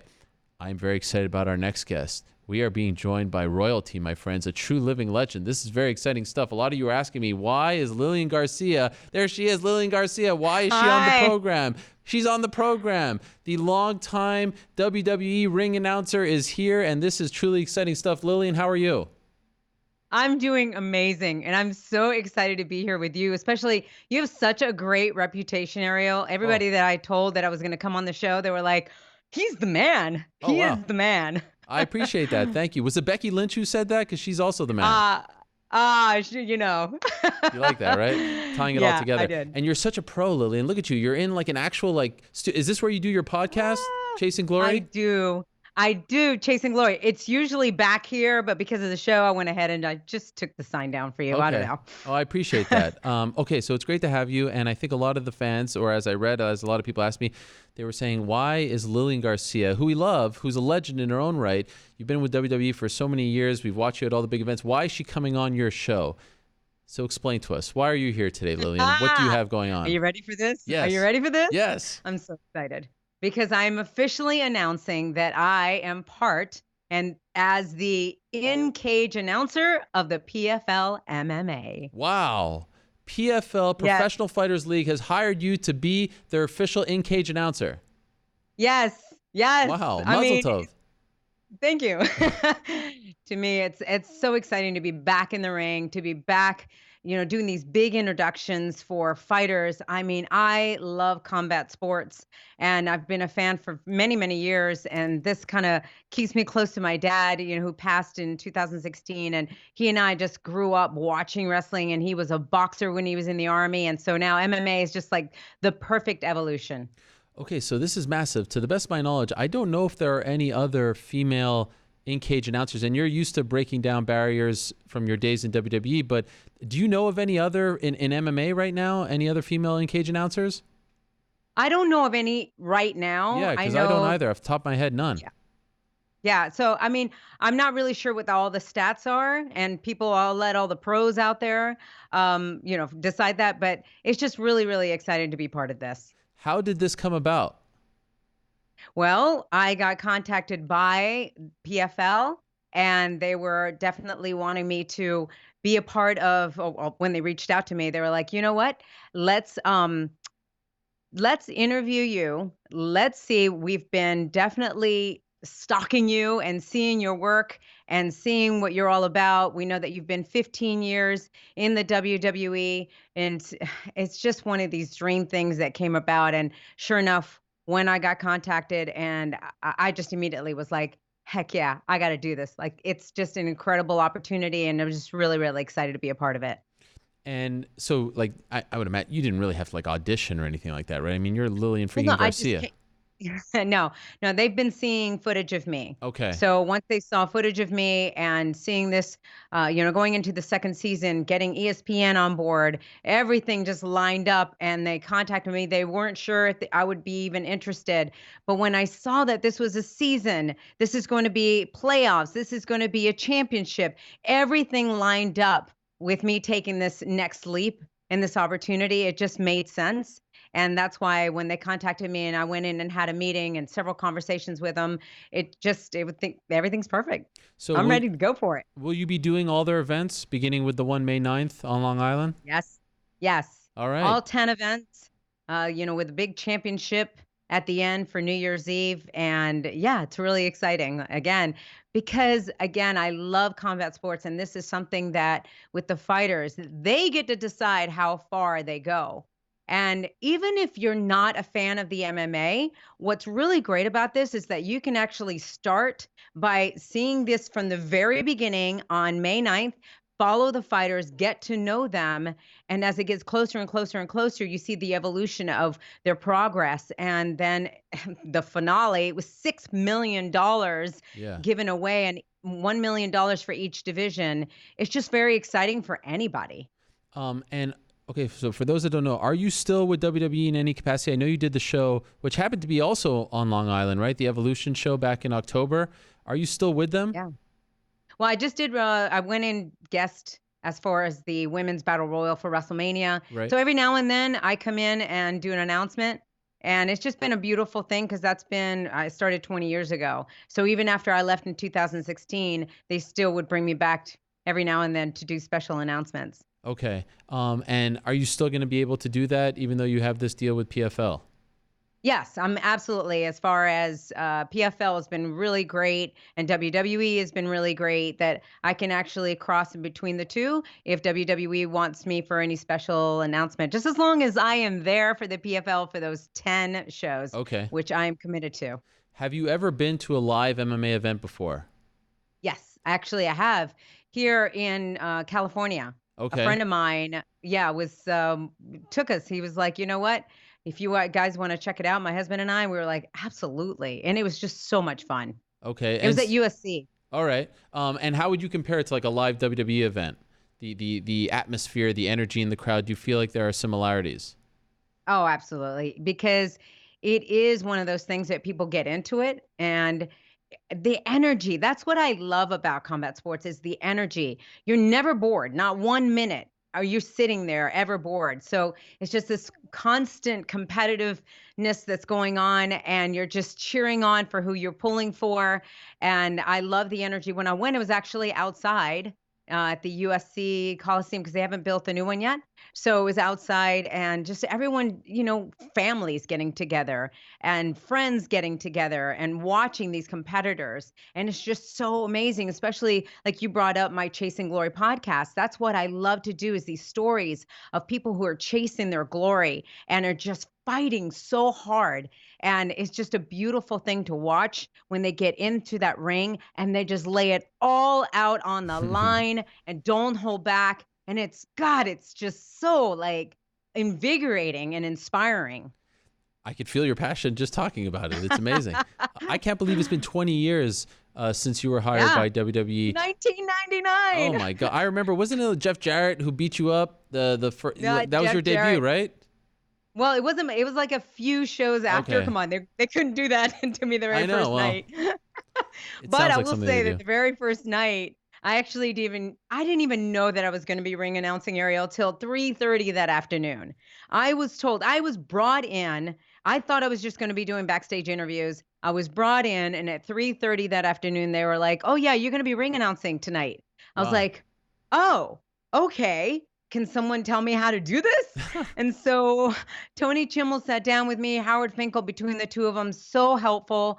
And, they could have been so bitter and just kind of holding back, and they didn't. They just gave me all this information, and I was writing cue cards, but it wasn't until 20 minutes before we were going live that I found out I couldn't use cue cards. Oh. And I almost ran. When I tell you what a moment of making a decision and having to just really hold in every fear that I had going on through my body and just say, you can do this, you can do this, you can do this, match by match, card by card. And like I said, I couldn't read the cards, but I would memorize it before I went up there. Wow. So I'm very excited. I got to say, to the PFL already, they are prepping me. The team at the PFL, outstanding, incredible. I just can't wait to meet everybody. I haven't met everybody yet. We've been on phone calls. I know there's a New York team as well. So just so excited to get to New York next week and to meet everyone and have them really prep me for this. And to the best of my knowledge, you can use cards, right? When you're doing it for PFL? I can. Yes. I'm so excited that I can use a cue card. Yes, we're not anti-cue card in MMA.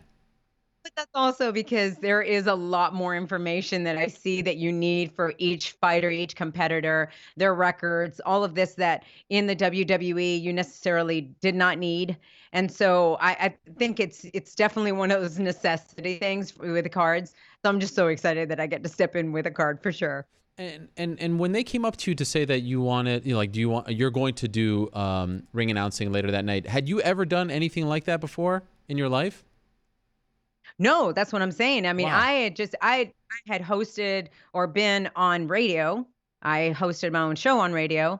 I had been on stage singing forever. Oh, my light just came off. I don't know what happened to the light. There we go. So I had been hosting all of these shows, but I had definitely never stepped into the ring to do anything like that. So it was one of those things that just blew my mind, but I did it. And, 15 years full time there. And like I said, it was 20 years ago. Why did you leave? Why did you take time off? My dad got sick. My Okay. dad in 2016 got really, really sick. He had bladder cancer. And they told us, it was at the end of July, they told us that he had 2 weeks to 3 months to live. And it was just really hard. So I left and took care of him, and he ended up lasting 5 more months. He passed away on Christmas Day.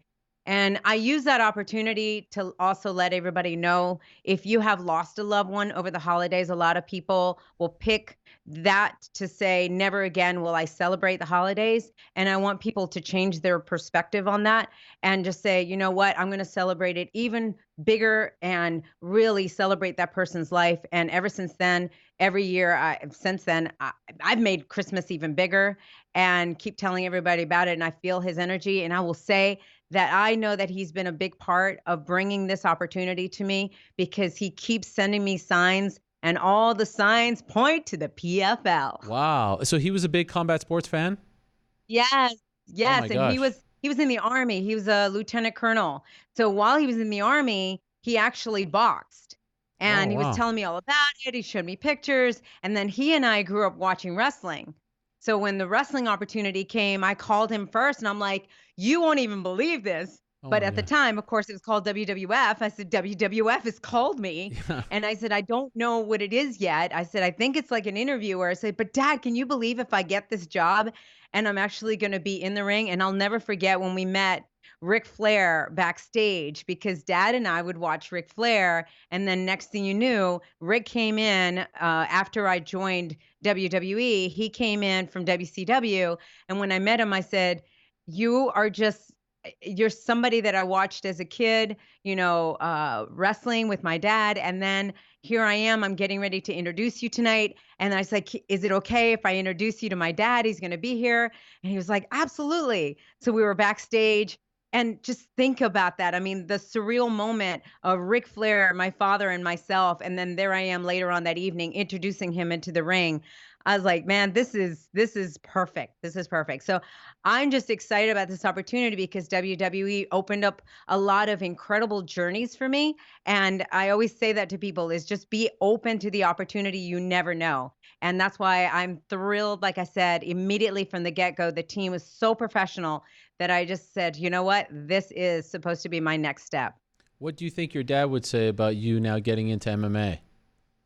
Like I said, I know that he has definitely opened this door for me. I know that he is sending me signs, telling me, take it, do it. You got this. And I just respect fighters so much and everything that they put on the line, and especially, my gosh, MMA. I mean, they really, really injure themselves a lot, and Yeah. and so I'm very, very excited to see what their stories are like. Can I mark out for a second? Can I ask you, what's your favorite moment? Like sitting there ringside, you were at an event, favorite match, favorite moment, favorite memory with your time at WWE.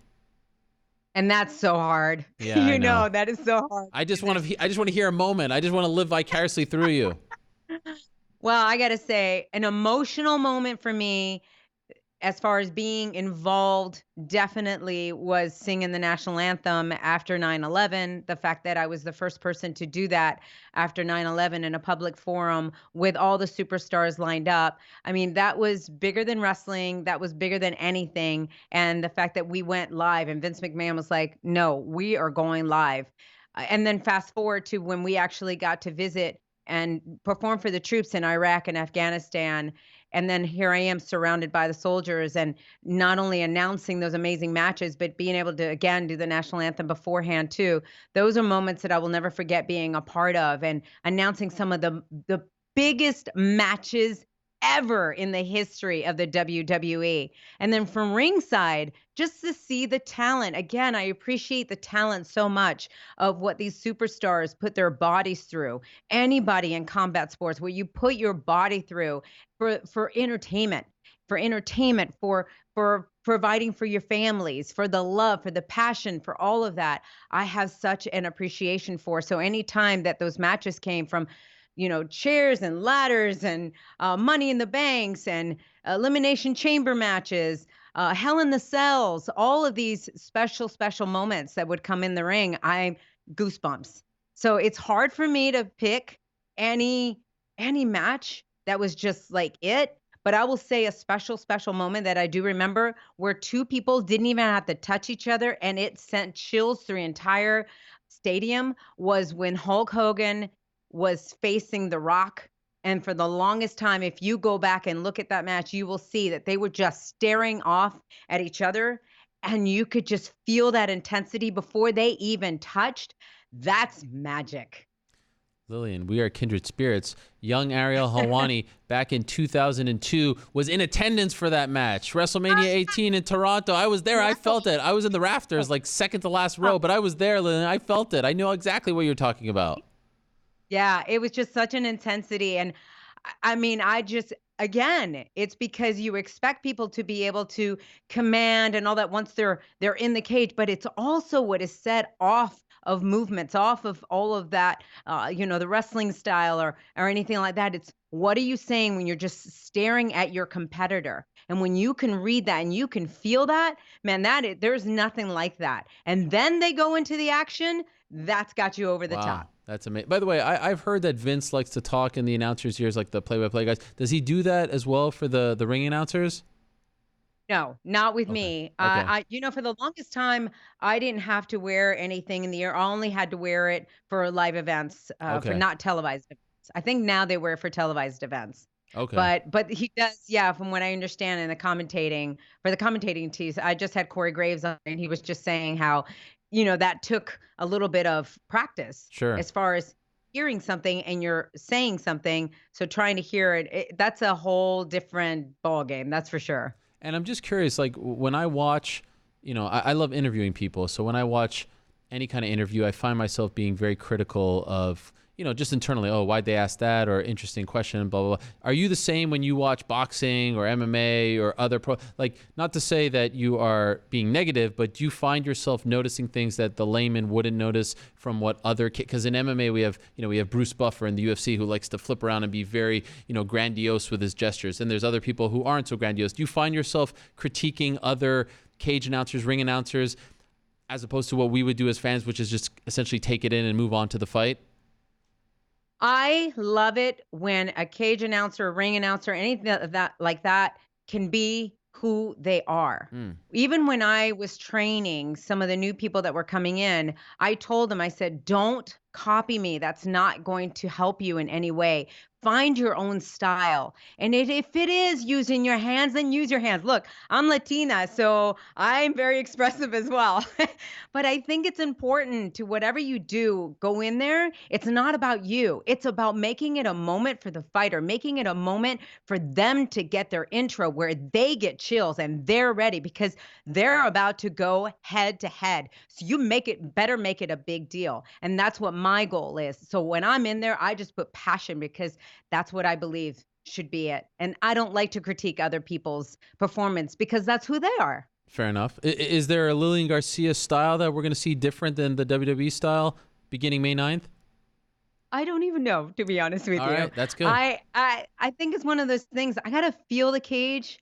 I got to feel the moment. We'll see what happens. I don't really like to try to create something if it's not in the moment. I really like to be authentic and let it just see what happens with the lights and the people there and the new atmosphere and just let it evolve.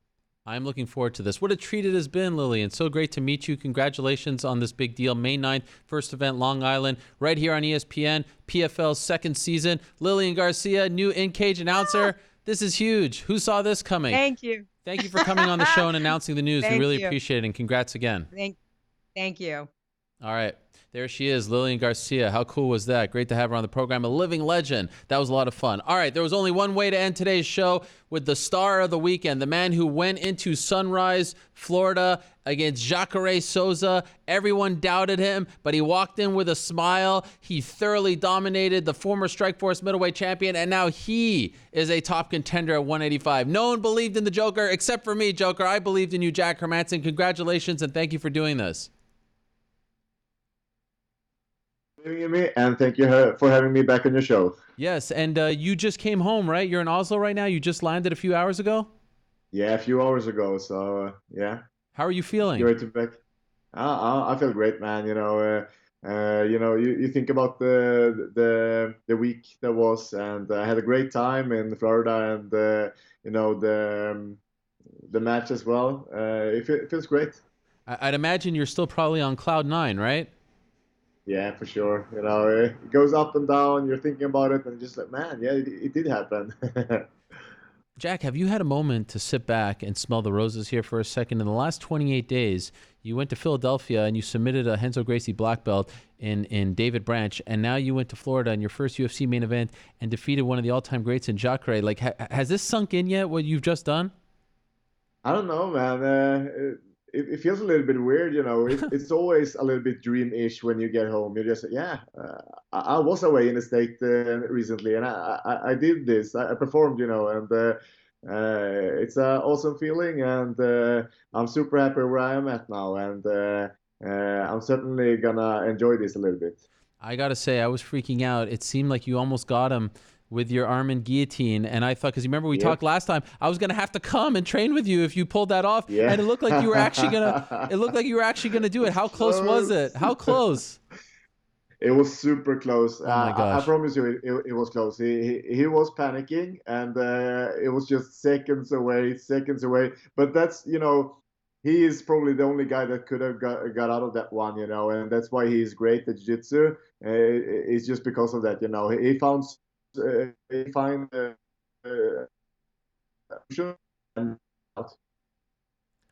You still there? Do we have you, Jack?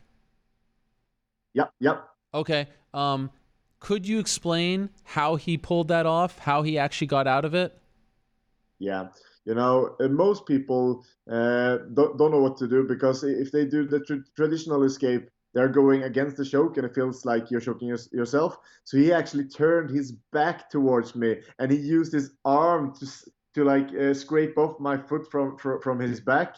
And it's kind of a sacrifice move, but that's what you have to do to get out of that one. Wow.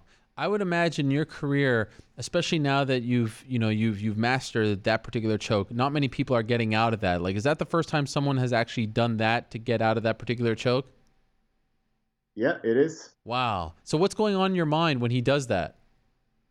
I'm thinking, okay, I gotta, if I can't pull this off, I need to get to a good position, And I was really close to get his back, but then he turned around, and I didn't manage to do that. But if somebody would, if the guys in the gym are going to try that now, I'm gonna try to take their back and hit another move from that. Right. That's what you gotta do. You gotta evolve with the defense and with the game.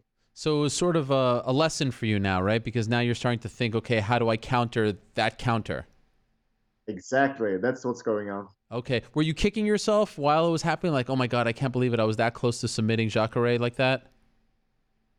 No, man. I was just like, next second. You gotta be in the moment all the time. You can't be in the past, So just what's up next, That's what I'm thinking about. You strike me as a fairly, easygoing guy. You're constantly smiling. You seem like you're always in a good mood. This fight week for you, the fight day, because it was such a big opportunity, did you feel more pressure than usual? Did you feel more nervous, or did you feel like essentially like you're playing with the house's money here? Like all the pressure's on him because you're taking this fight on such short notice? I was just enjoying my position, man. This is where I want to be. I want to be the main event. I want a headline card, and that almost took away the pressure from me. I'm just like, okay, I'm doing this. I'm doing what I love. I'm in the position that I want to be. Let's do the best of it. Let's perform, and that's what was in my mind. So I just enjoyed it. Of course, it was a little bit of a little bit nervous as always, but not more than any of my other fights. You landed 148 significant strikes in that fight. That is a new 5-round UFC middleweight record. 2.87 significant strike differential. That's the highest in middleweight history. And you landed 3 takedowns, the most allowed by Jacare in any UFC Strikeforce or Dream fight. This was a thorough beatdown. Be honest with me. When you were envisioning the fight, planning for the fight, thinking about the fight, did you think it would be this one-sided? I knew that this was the kind of picture that I had in my mind, to hit him and not get hit, hit and move. And I knew that his chance was probably to get the knockout. But there were a few moments in the fight that I think was very, very important. Among those was that when he tried for the takedown, I went for the guillotine. So then he didn't want to shoot from the outside anymore. And, I move a lot. So when he threw the low kick, I took him down. And then he didn't want to kick me anymore. So there were a few things in the fight that was really important and that made the outcome. Did he hurt you at any point in the fight? Yeah, a little bit. He hits very, very hard. And when he hits you, it turns... You'll see some stars, but not too bad though. I didn't feel my knees get weak or anything like that, but he scrambled my brains a little bit. Going 5 rounds, going 25 minutes, cardio-wise, how did you feel at the end? To be honest with you, I caught a cold a couple of days before the fight, and that was a little bit bugging. It was bugging me a little bit, and I felt it already in my warm up that my heart rate was very high, and I didn't get it down as I usually do. So I didn't enjoy the 25 minutes, and I was whining to my corner in between the rounds, just like I'm tired, and so I was very tired. Really? Okay. Yeah. So I prefer the first round finishes instead of this 25-minute fights. But you got to do what you got to do. That's right. And I'm assuming that you are hoping for many more 25-minute fights. So do you think you were just feeling that way because of the cold, or do you feel like the short training camp maybe came into play as well? You didn't have a lot of time to actually prepare for this 25-minute fight.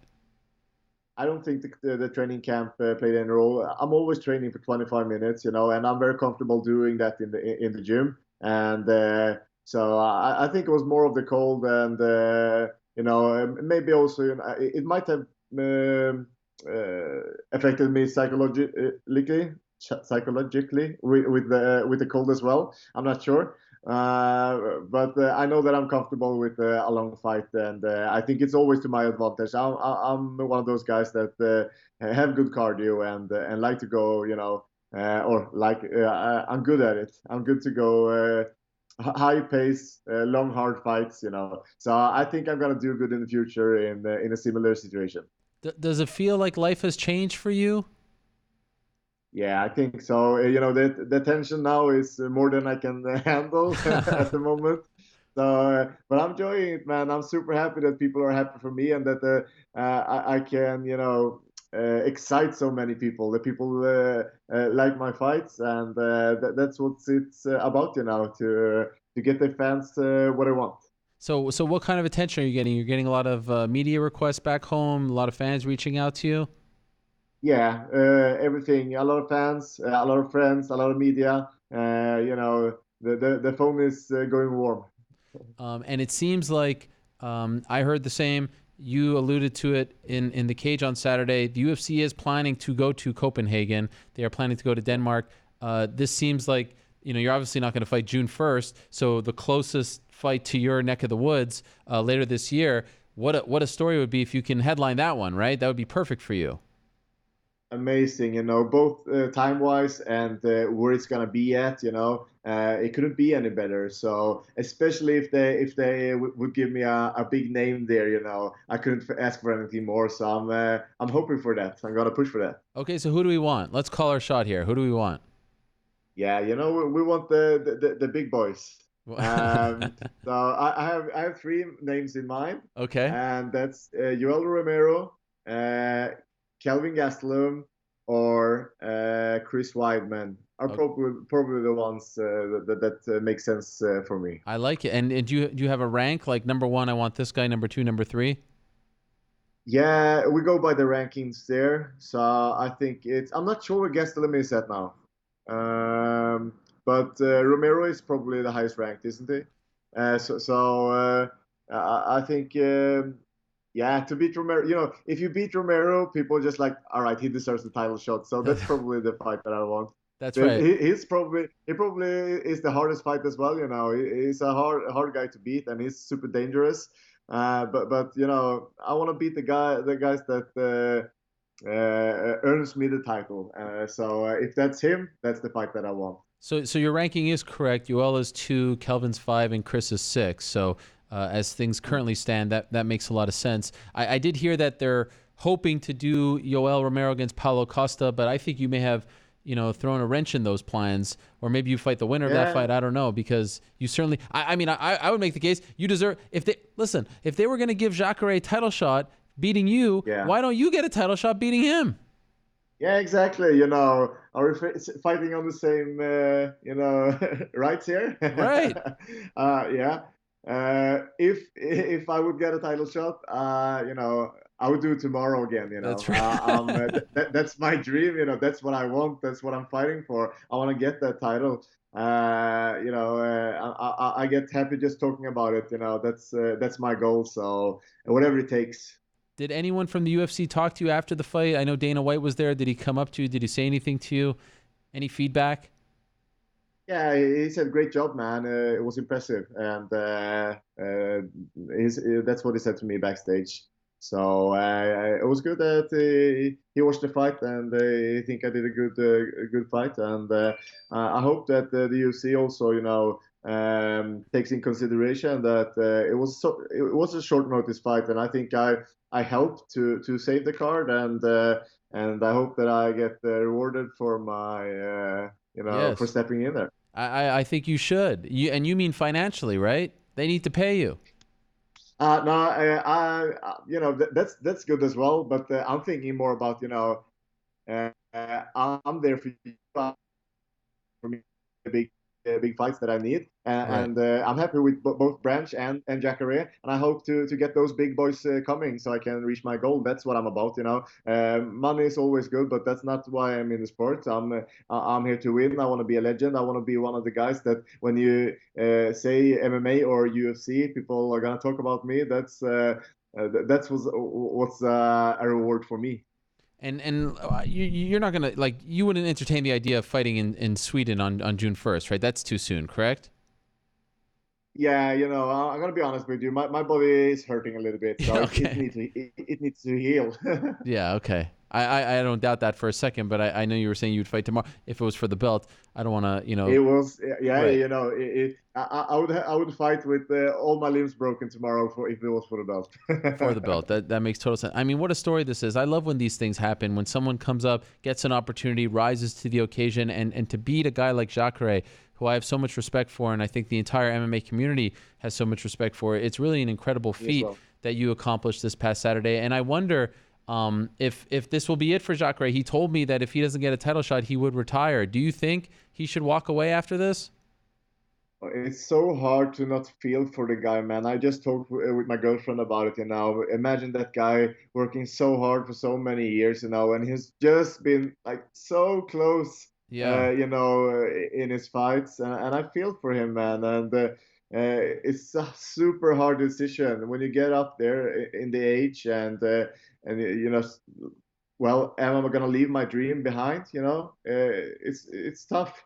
So I'm not sure, man. He probably needs some time off and reconsider his situation and see if he can make a new plan for himself and see if he's still motivated to go for that title. That's what it's about for him as well, I think. And this is why I respect you so much and I admire you so much. Here you are, Cloud9, biggest win of your career, and you actually feel for the guy. You benefited off of his loss, but you actually have a heart and feel for the guy. That says a lot about you. I have been asked on multiple occasions, I will omit who is asking me to ask you, but I've been asked to ask you about the tattoo on your buttocks. Do you have a tattoo on your buttocks, Jack? It's true. I have a tattoo on my buttocks. I have a I love MMA tattoo on my on my butt. Really? Why do you have an I love MMA tattoo on your butt? I was supposed to do another tattoo. This was, my brother, he has a tattoo studio. He's a tattoo artist. But before he had his studio, he was just tattooing at home. And he was supposed to write something for me, but he didn't have the right size on the needle. So he just like, oh man, we got to do something else. And I was just like, oh, well, what are we going to do? So I just came up with the idea, all right, let's do I Love MMA, but I'm not sure if I want that, where anybody can see it. I'm going to put it on my butt so nobody will jump me in the shower if I get in prison. Oh my gosh. So you actually have it. I have it. Left one or right one? I'm not sure even. Can you show? No, I'm I just don't joking. watch too much. Yeah. It was pretty cool that you knew that though, because not many do. Yes. Who do you think told me that? Do you have any guess? I have no idea. Wow. I wonder. Okay, I'm gonna out him. Should I out the guy who told me? Should I out my source, or should I keep it to myself? Is it Emil maybe? Emil Mink? No, it is not. All right. I don't know. It is Mr. Big Slow, Luke Barnett. Oh, Luke Barnett, my good buddy, my good British buddy. How does he know this? We have been in the shower many times now. And does it just say I love MMA, or is it in a cage or something? What is it? It's just the letters, but instead of love, it's a heart. That is unbelievable. So when you're at the gym, like when you're meeting guys and you're in the shower, they see this, they must think you're a real fighter. Yeah. Yeah, and they commentating it as well, and I'm just, are you looking at my butt? How big is it? It's pretty big. Oh my gosh! Wow, that is amazing. Well, it's all working out. Thank God you're good at MMA. Yeah, thank God. Imagine if I had that. I suck at it, but you're actually a guy who's on the verge of fighting for a belt. It all makes sense. I can't laugh at you. Is that your only tattoo? I can't. No, you have other ones, right? Yeah, I have other ones. I have my girlfriend here. Okay. Shout out. Right. And then I have like this traditional Polynesian one. Oh, right. Tribal tattoo. Yeah. And then I have I can show you my first one that I did when I was 13 years old. Okay, let's see it. It's on my shin here. Oh, wow. You see Oi? Oi, yeah. Yeah. That's it's a kind of punk rock music that I listened to when I was a kid. So Wow. And your parents let you get that at 13? No, they didn't. Oh. But I did it anyway. Were they mad when they found out? Yeah, kind of. But you're a rebel. You're the Joker. Yeah, when you're in that age, you do many things that you maybe shouldn't do. Yes. Wow. That is. And by the way, are you going to get married to your girlfriend? I mean, now that you got her name tattooed on your arm, you got to get married, right? Yeah, sure. We've been together for 7 years now, so I'm just saving up for that big wedding. Okay. All right. Well, life is good for you now, and it's amazing. Are you a basketball fan, Jack? I don't watch too much sports other than MMA these days, but I can reveal for you that I was a team captain in my basketball team when I was younger. So I did basketball for 5-6 years. Okay, because you're a very tall guy, so I figured you had the right body type. But there's a famous basketball player who plays for the Denver Nuggets. His name is Nikola Jokic, and his nickname is the Joker as well. Did you know this? It is? Yes. No, I didn't. And on Saturday, he had a very important game in the playoffs. So at the same time, both of you guys, the two Jokers, were actually doing amazing things at the same time. It was pretty incredible. Oh, that's cool. Yes, you're tied. You will. Yeah. Look it up. It's amazing. It was like happening at the same time. The Joker in MMA, the Joker in the NBA, both thriving at the exact same time. Awesome. I'm the only one who thought that this was cool, but I thought it was just a nice coincidence. Anyway, I will let you go. You are probably very tired. I really appreciate this, Jack. Congratulations to you. You're such a great guy. I'm so happy for you. What a performance. I'm blown away by what you did in there, and I hope that they give you the opportunities that you're looking for. I hope that you get to fight in Copenhagen against a big name. Thank you so much, my friend. Congratulations, and we'll talk to you soon. Thank you so much, Ariel. Thank you for having me. All right. It is a pleasure. There he is. I'll talk to you soon. Bye-bye. Absolutely. Jack Hermansson. How about that? He's got a tattoo, I love MMA, on his butt. I mean, that guy's the real deal. I mean, come on. If you got a tattoo that says I love MMA on your butt, then you're the real deal. And if you ask me, you deserve a title shot. I mean, you're fighting Jacare, and you're doing that to Jacare. 148 significant strikes, 2.87 significant strike differential. 3 takedowns landed against Jacare. The stipulation was Jacare beats the Joker, he gets a title shot. If you ask me, you beat Jacare, you get a title shot. Now, I know Israel Adesanya and Robert Whittaker are fighting, and by the way, we need to start changing how we say it. It's Adesanya. Israel Adesanya. That's the correct way. And I think it's going to happen a little later than we expected. I wouldn't be surprised if it's towards the tail end of the year, but nothing's really decided as of right now. So maybe he'll have to wait. So a fight against a Romero, a Chris Weidman, a Kelvin Gastelum, which seemed to be the name that a lot of people brought up, would certainly make a lot of sense. But man, how much fun is that? I mean, look at that guy. Smiling, he's got the dimples, he's got the butt tattoo. I mean, it's so fun when a new face emerges in the sport. Okay, that's it for our interviews. It has been a fun day. We have covered a lot of ground. By the way, this weekend... Hey, I didn't call for the music. This time you call. Usually we go to like 4:15. I had a couple more things I wanted to say. Nah, it's okay. Last time he waits for the music. This time he gets a little trigger happy. I wanted to talk about Ottawa. I wanted to talk about Invicta's one-night tournament this weekend, this Friday. One-night tournament, strawweight tournament. This is crazy stuff. Bellator back as well, LFA. There's a lot going on, as always, in the sports. We'll be back next week to talk about that all. But I think that the Invicta event is fun. And, of course, Iaquinta against Donald Cerrone Saturday in Ottawa. That's going to be a lot of fun. All right. Out of time, like I said. Remember, it's on television. We're on every Tuesday night, midnight Eastern Time, 9 Pacific on ESPN2. So support. We got a lot of fun things planned for you. For now, though, we shall say goodbye. Thank you very much to Cory Sandhagen, another fresh face who's making some noise. Congrats to him. Thank you very much to Ilima-Lei MacFarlane. Congrats to her. Thank you very much to Mike Perry, Platinum Mike Perry, to be exact. Thank you very much to Sean O'Malley. Welcome back. Thank you very much to Iaquinta. Hope you landed safely. Thank you very much to Firas Zahabi. Thank you, as always, to Meatball Molly McCann. Congratulations to Lilian Garcia. And thank you very much, and congratulations to one Jack Hermansson. Thanks to all of you. If you missed anything, check it out. iTunes, Twitter, the app, YouTube, all those places and more. Back next week, same time and place. Until then, say peace. I'm out of here.